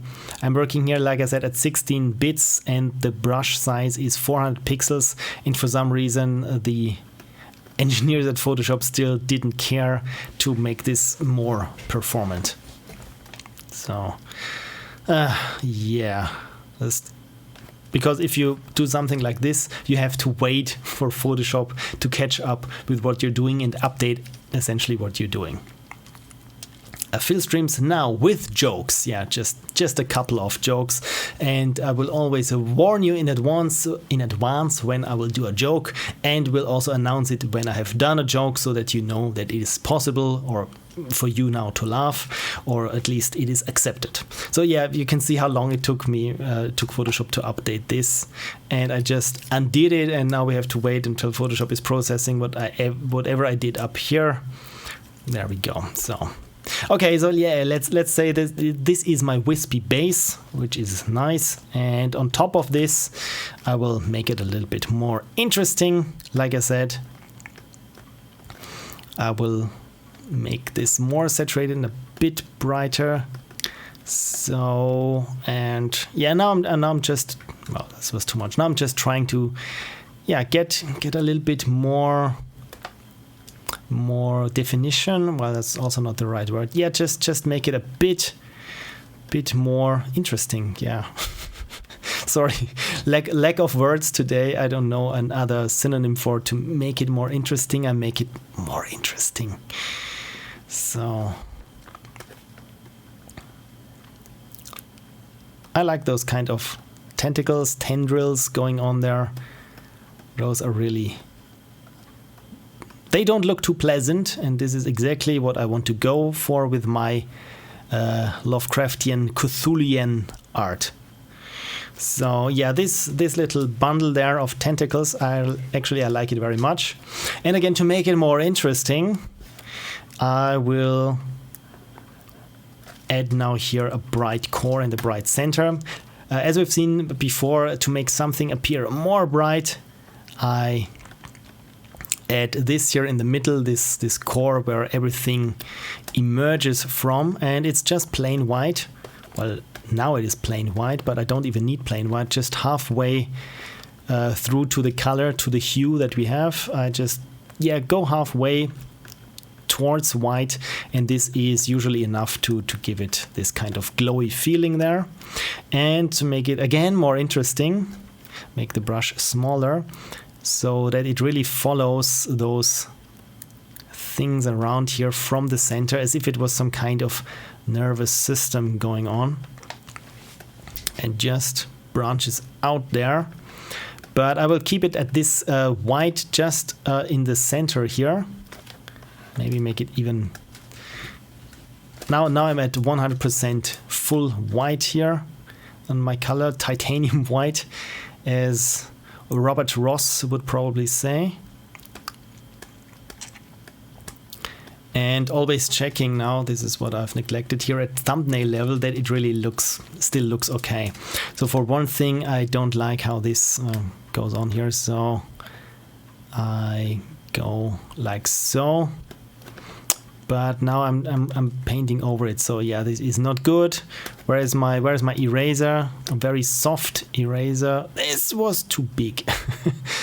500, 400 pixels, like so.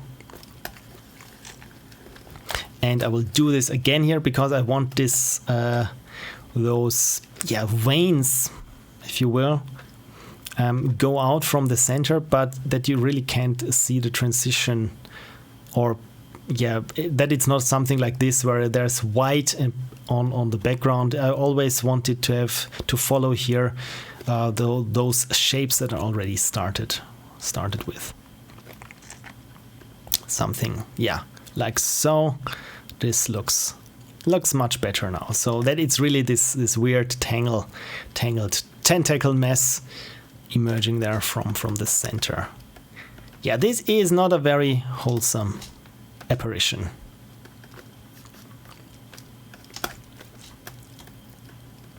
The cool thing is, because I stayed here now in one hue and everything else is just shades of this hue, so it means I didn't change here the value of the blue. It's still the same value. Okay, now it's mingling with the background, but if I turn off the background, you can see here that, oh god, where am I? This is OBS. Here we are. That this arrow here indicating where on the hue we are, this one doesn't move. What only changes here is the shade. So when I'm moving here around, it's always the same shade. And the cool thing about this is that I can change the hue, of course, should I want to. Okay, so you know what? I make the brush now even smaller. Now I'm doing details. Apparently, and I'm trying to work in even more some kind of webbing. I don't know quite what I want to do with this, but yeah, those very fine thin lines there, they're always creep me out. I don't know, it looks like some exposed tissue where you can still see, or when your eyes are bloodshot, something like this. It's unsettling, which is exactly what I want to go for with this piece. When you see this ring pop up here, this is when I'm holding down the Alt key where I'm picking a color. So I'm just picking randomly, well, not randomly, just think, I need a lighter color of this.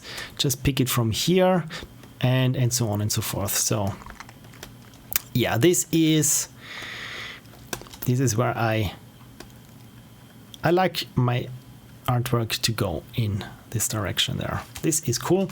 And again, if you scale it down, you can see here, it will look much more intricate than what you've seen that I actually drew. So maybe I'm adding here just a little bit of more of this wispy details there.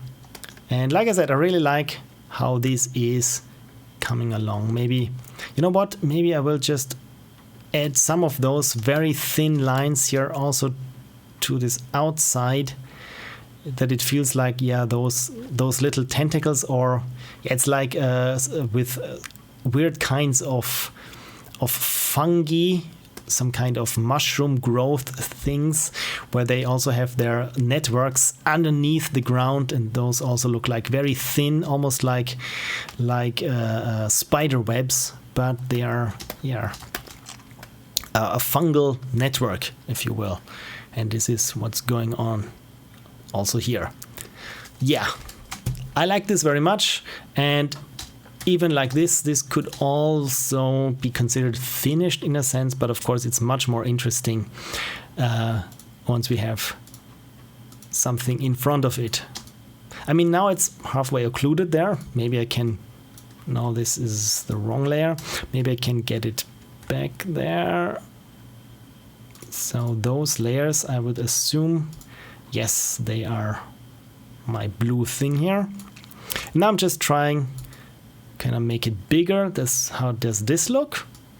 Does this look nice? If it's bigger, or if I keep it the size that it was before. And as I mentioned before, you can change the hue easily and see if some other color would work better. But you know what? I really don't think so. I just keep it at this blue hue that it actually is. And I just realized, looking at OBS, it's almost the color scheme that I have going on here again. but yeah, that's okay. I always default to this blue and red contrast there. Okay, so let's take more into consideration those shells here floating in the background. And now, of course, they are occluded by this, whatever this field core is, which is good.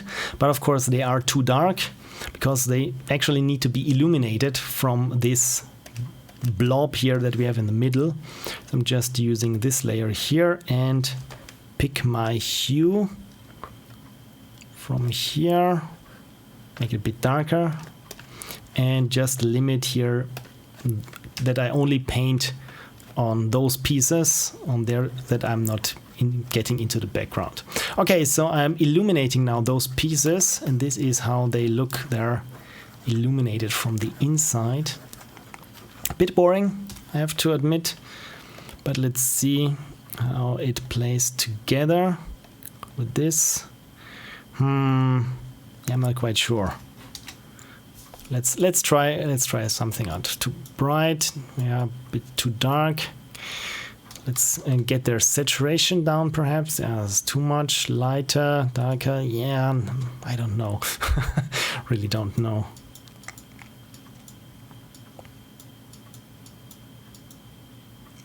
yeah, maybe a bit brighter like so, but not as saturated like so. And maybe they just need some kind of definition on the inside, that there's more to them than just those kind of plain looking shells. So yeah, this is now where was my brush from before? The one that we made just before, the angular brush, but I didn't save it, so that was stupid. So I have to build it again. Brushes, brush settings, there we go. So set the spacing up, the shape dynamics, the angle jitter to 100% random angles, roundness, I keep the roundness as is, and the minimum diameter, I had it around this here, size jitter, angle jitter, let's say the angle jitter at 50%, smoothing, transfer, anything interesting there. The opacity, you know what, let's keep the opacity controls off. I don't want the opacity to jitter. Pen pressure minimum 100%, so it always looks like this. Okay, cool. So let's give this some kind of techno cladding on the inside, and just make my brush here bigger. And I'm just trying, like I said, to give it a bit more of a definition. So maybe I should start with something that's darker.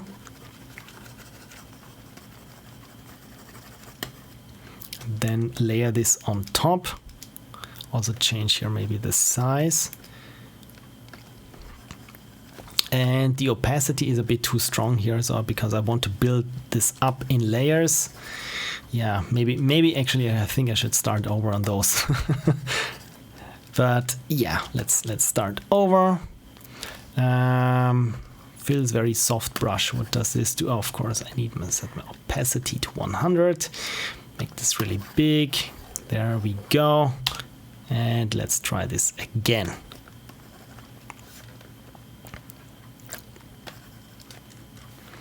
Opacity not 100. Again, I'm setting it to 18. And adding here some of those things. Again, I don't want it to be too detailed, because then it might get in the way of our core in the middle, in terms of where all the details are happening and where not. So I'm just limiting it probably here to the outer parts. And like this.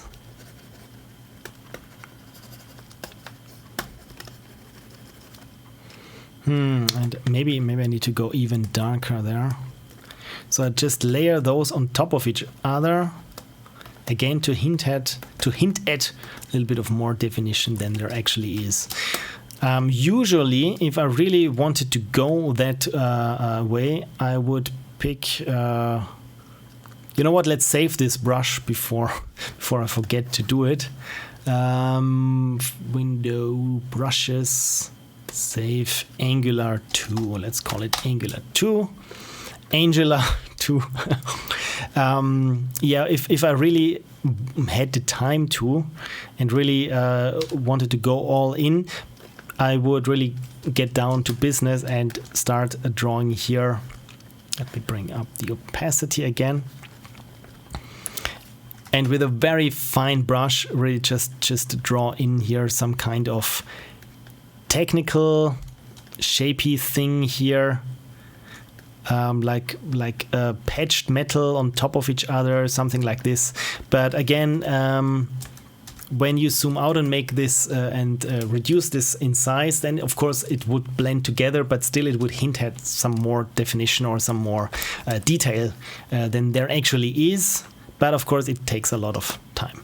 But you know what? I like how this looks, all things considered. But I still will, because we are here very black and very dark. This bright thing here is, well, pretty bright. I will try to make those things here, give them some kind of edges perhaps, where no light from the inside essentially reaches certain parts of the edges, like this. And this also gives it some kind of, yeah, of shape, of definition, of outline, of silhouette. And let me just have a look at this here. Yeah, I'm not 100% convinced, but I think it looks better than before. What do you think? This looks quite nice actually. And now I'm going all the way with trying to add some more atmospheric smoky effects, because yeah, you've probably noticed that I enjoy them very much. Frank says it looks great. Thank you so much. Cool, then I will keep it like this. And yeah, again, I will try to go overboard with my fog and smoke things and so on, and see with how little I actually need in the end. But yeah, for example, now here I've implied that it's really foggy. And to have it even more realistically foggy is, of course, this light from the outside would also illuminate the atmosphere that is between us and, say, one of those black pieces. What does this mean? Yeah, it means that we would probably have also something like this here happening, where this light is so strong that it illuminates, yeah, the particles in the atmosphere that are between it and us, and would create there some kind of, yeah, illuminated fog. But what's very nice about this effect is that when you get a defined shape, such as one of those edges here, you got what's called God rays. Oh my god, I painted this on the wrong layer. Oh no. Oh no. This is exactly why I wanted to avoid this, but yeah, I don't think I can undo it even further. So, damn it. You know what? Let's clean this up then. I just take this tree that I've made and put it here. You can see all these blue things here. This is what I don't want. So let's have a look at the different color channels there and see if I can get rid of those. So the blue channel is the one that's affected, also the green channel, and thankfully the red channel is almost unaffected from my paint over. So yeah, because again I want to keep this thing clean of any pollution that I made here, because I need to have my layers separated. So yeah, right now we're in damage control mode. So I go into the red channel here that is the least polluted here by this, and in the red channel there with my levels, there I just cut off the black here and everything that's in the gray there. So now that I got again this perfect black outline there, but the problem is now it is a black and white image and not a black and transparent image. So what to do?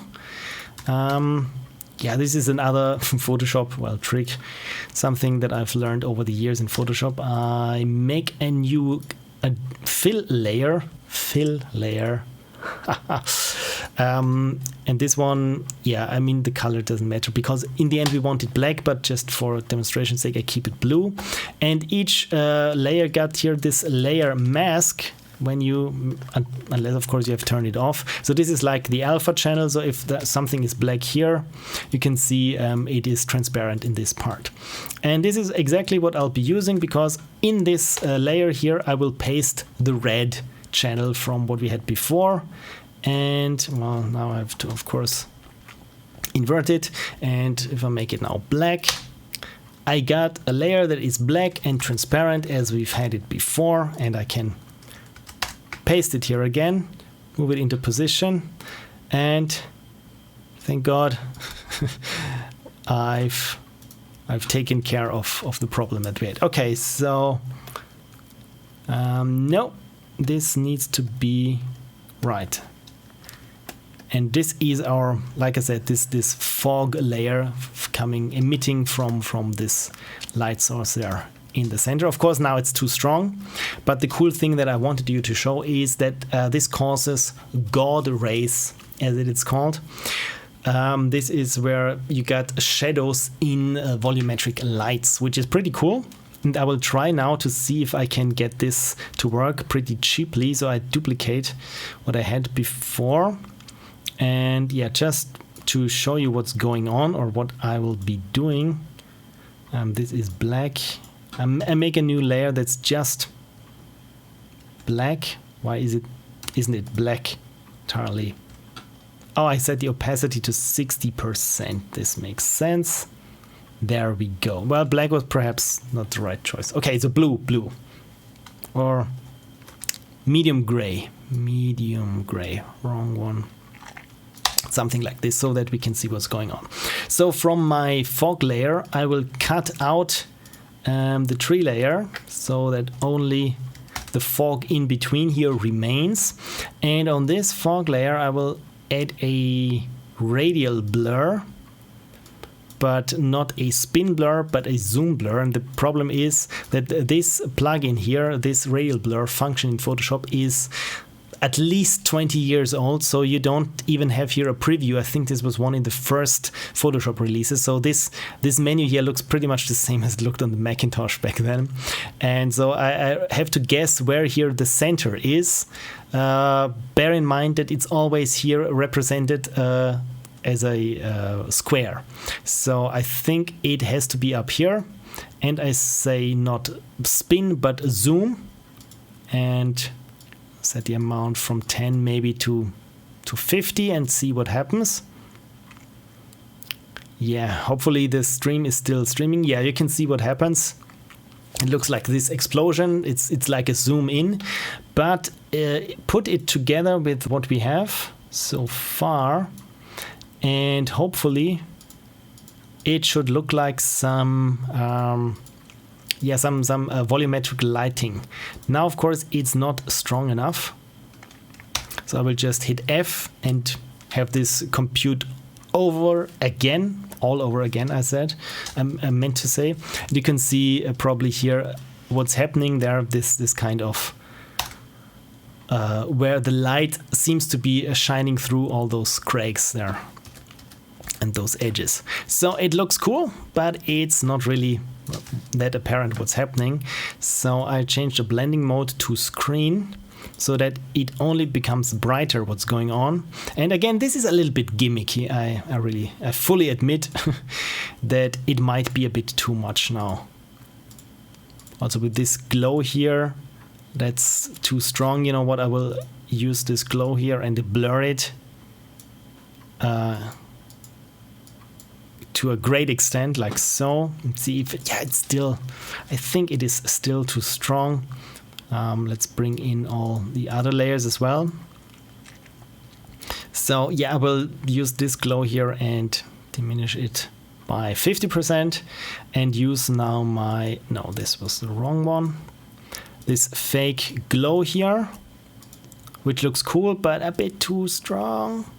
We'll also dial it down like this. And what's happening on layer 9? Okay, so I will add another. No, not delete the layer. You know what? I could save. And let's check. Yeah, good. My Dropbox is still paused, so it doesn't kill the stream now when I'm saving this monstrosity of, I think, 1 gigabyte in size already. Cool thing is that Photoshop can save now in the background. Isn't this something? So, okay, because this light is so bright, I really want it to be affected when we see it here, but not like this. I really want it that it glows here. Still there here into the foreground, something like this. Again, I blur this here, Gaussian blur liberally, like so, and set its blending mode to screen, or add again that it only gets brighter. And you can see now this really looks like there is something bright inside there happening. Okay, so I'm pretty happy with how it looks. It doesn't look that three-dimensional because, yeah, as you've seen, I've just copied over what we had in the foreground, flipped it around and painted it and gave it a coat of paint essentially. But it's kinda okay. What I want to add now is maybe have here some illumination from this blue light source from the inside, illuminating parts here of the surrounding area. So yeah, let's try this. Let's see, maybe we can say something here. This, for example, this part, whatever it is on the inside of the tree and it's being illuminated from this side here. So let's limit this wrong. Invert, there we go. I'm going to limit whatever I paint onto the transparency, of course, of the tree. So I need to make this brighter. Why? Oh, yeah. Inverted the selection. So yeah, this is to be illuminated by the center because it sits directly inside. At least this is what I want. But again, here in the foreground we have still some kind of raggedy edge. I pick my angular brush, make it smaller. Where's my angular brush? There, I had it. Well, not that small, and just paint here a silhouette in the foreground, so as if this edge here of the tree belonged there to the foreground. Yeah, I'm still not quite happy with how this looks because it looks wrong. Frankly, it looks really wrong. You know what? I will, because when something looks wrong, I just get rid of it, and maybe I do it properly. I paint something here behind the tree, on a layer behind the tree, and yeah, use again this blockety brush there, and yeah, try to give it here this weird illumination there. But again, you can see here now we have what I just said before, this problem here with the silhouette. You don't know where this part belongs to. Could it be the background? Does it belong to this black foreground? Does it belong to those floating shells? Yeah, I don't know. And I just try here to cut it to size essentially, limiting again transparency to this, so I just make it brighter there. See if this does something for us. So yeah, this could be inside of this, whatever this is. So yeah, I will leave it as it is right now. Okay, so what did I say? Yeah, right. More things there on the outside where there might be some illumination going on. So just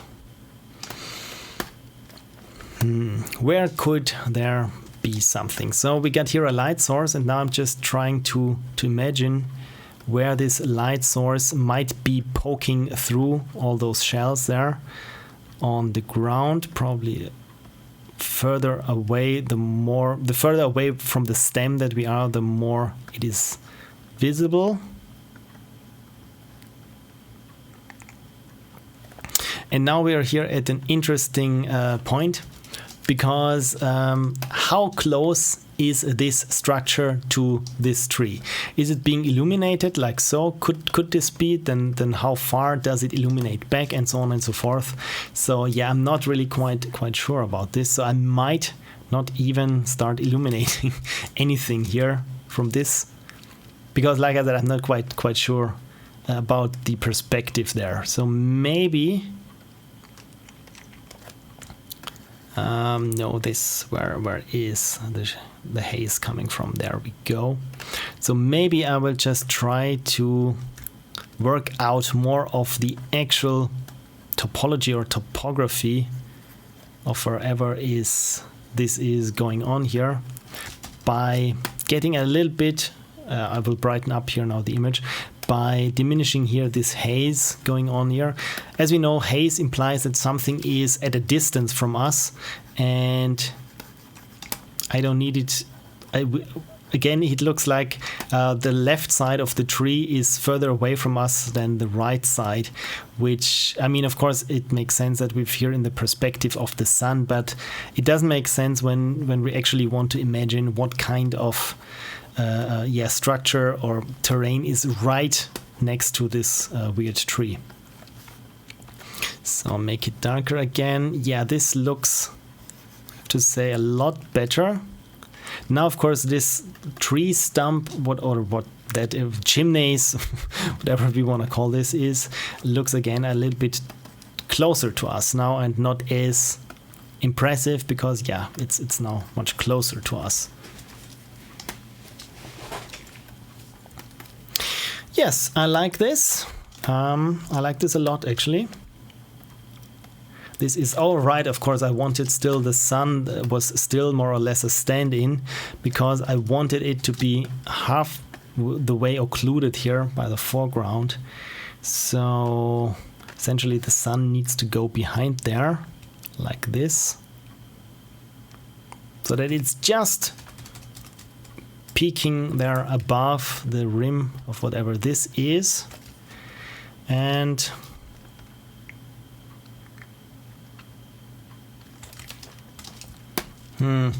not quite sure with how bright this part should be now. Why is this orange? What is happening there? Why is this? Okay, something is going on here, and I think it was a color dodge and not linear dodge was happening here. So it was taking into consideration the hue of the black, which is by default red when there is absolutely no hue in the black. So yeah, this was where this strange thing came from. Okay, so perspective, everything is there. But I think I've lost now my haze. No, this is perspective. Did I just... Let me undo this and see. Did I delete something there? By accident?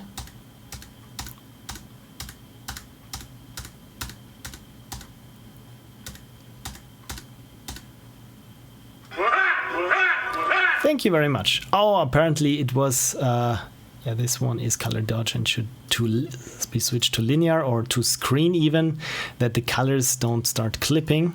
Yeah, those different blending modes here. Now compare here, I switched this to screen. Let's see what happens when I have it to add. You can probably, it's very hard to tell, but when I switch it to add, suddenly it clips in the blue channel there. The entire thing, or the red channel. If I switch it to screen, then it doesn't clip. It barely remains or retains this information that it's not as bright as white. It's probably too hard to tell, but yeah, screen in this case works better than the mathematical correct. Well, it's not color scientifically correct, but mathematical correct addition of pixel, or yeah, the values of certain pixels. Okay, this is where I was before here with the screen set from 60 to, or make it brighter like this. Yeah, because I want this to be also blurrier like so. Yes, this is nice. And see how far I can go with the haze here.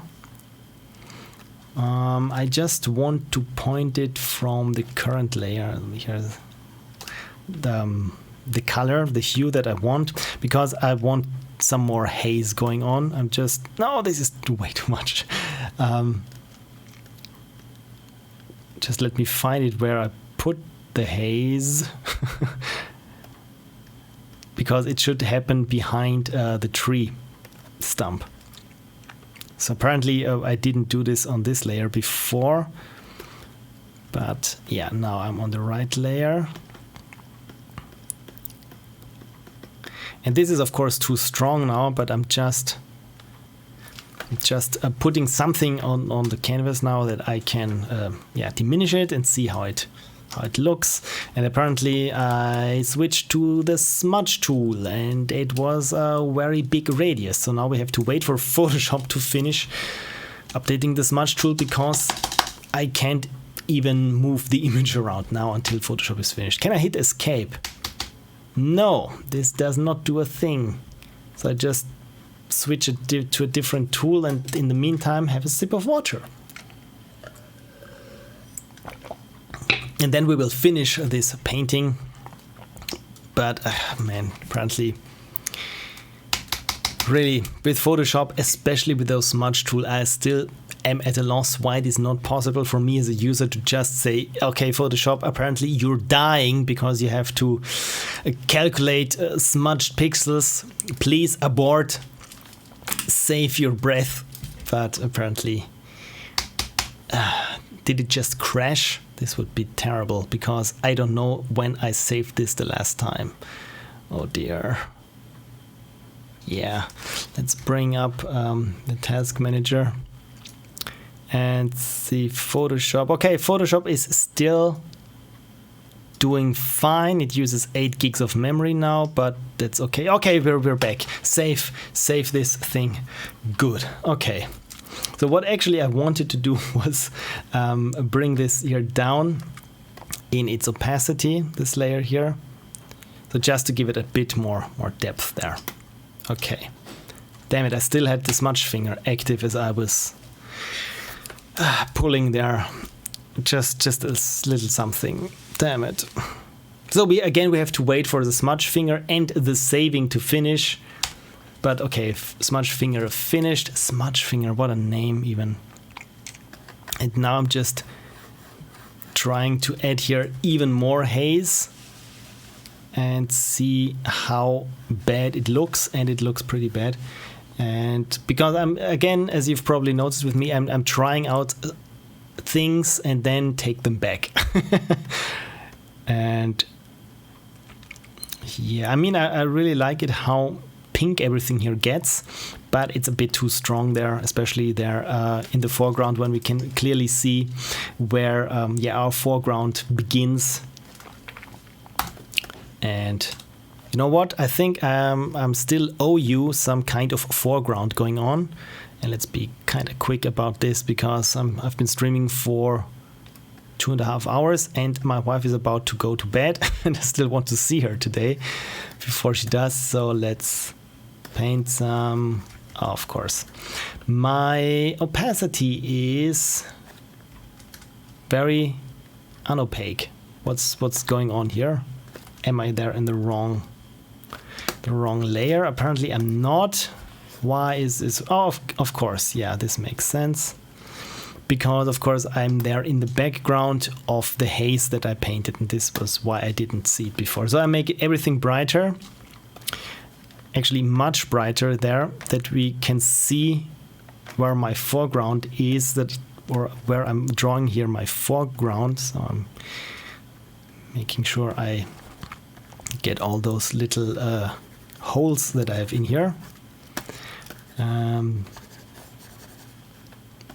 So this is the remainder there of my foreground of this tree there.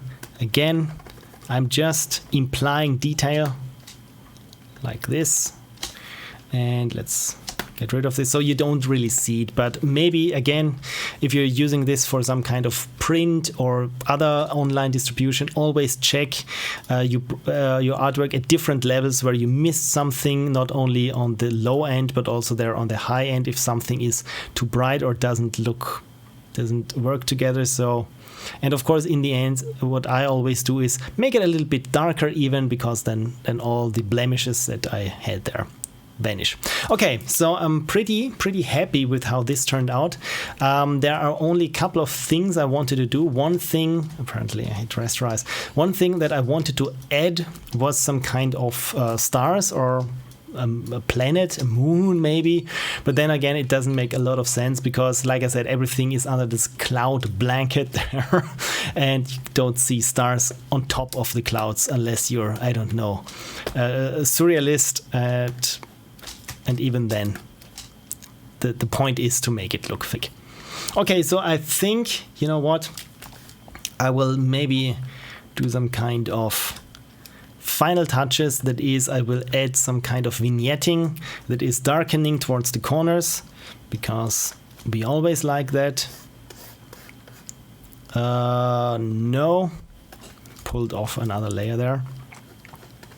Because this darkening towards the corners, this vignetting as it is called, this happens a lot, and most of the time, as you can see here, it's demonstrated here, it's overdone, it's too strong. But on the other hand, it's a nice way to really focus on what's important, that is not the edges of the screen but the center. And sometimes this helps even with photographs. If you have some kind of a big white wall, let's say on one part of the image, that's not very important. If you darken the edges of your photograph, of your artwork, it looks a bit better. I mean, if you compare it here in this postage stamp size before and after, let me just check here. Of course, it looks too strong now. I blur this and then diminish again its transparency or its opacity, make it more transparent, like so. Again, yeah, it just gives it a nice focus there. And I think I consider this done, actually. Maybe I could do something more in the foreground, or maybe there's one thing that I just thought of that I can put on top of this glow thing here, of this miasmal gases, as Lovecraft would probably call it. Let me just pick here the hue, and that is implying particle system, and I already have prepared a brush for such things. I call those my scatter brushes, and with those scatter brushes, this is spatter Milky Way salt. Yeah, this I can, if I just quickly show it to you on this black thing here, I can do something like this, and this is wonderful if you want to add sprinkles or some kind of magic to something. Magic. So this is apparently my wife saying to me to hurry up, but I would say that this artwork here is complete. Well, now it is.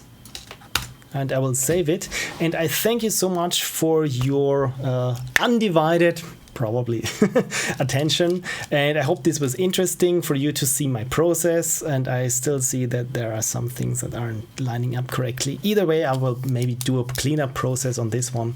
But either way, yeah, I'm very happy with how this turned out. And I hope it was interesting to you to see my process of how I start doing things without really knowing what I want to do.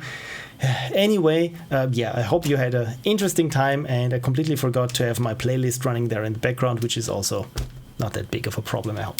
The chat says, amazing, thanks. Oh, thank you so much. And Frank says, tell her we appreciate the sacrifice, and thanks for the stream, and good night. Thank you everyone for staying up if you are in the same time zone as I am. And again, I really appreciate it that when I go live, that always there are people at least with one eye in some kind of tab in one corner watching this.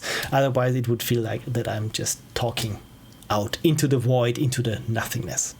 Okay, again, thank you so much for watching. Have a wonderfully great week, and I hope I will recover, and I hope I will have a new video soon, because like I said, I'm working on this Mafia game video, and it's going to be at least 15 minutes, so it's going to be relatively long.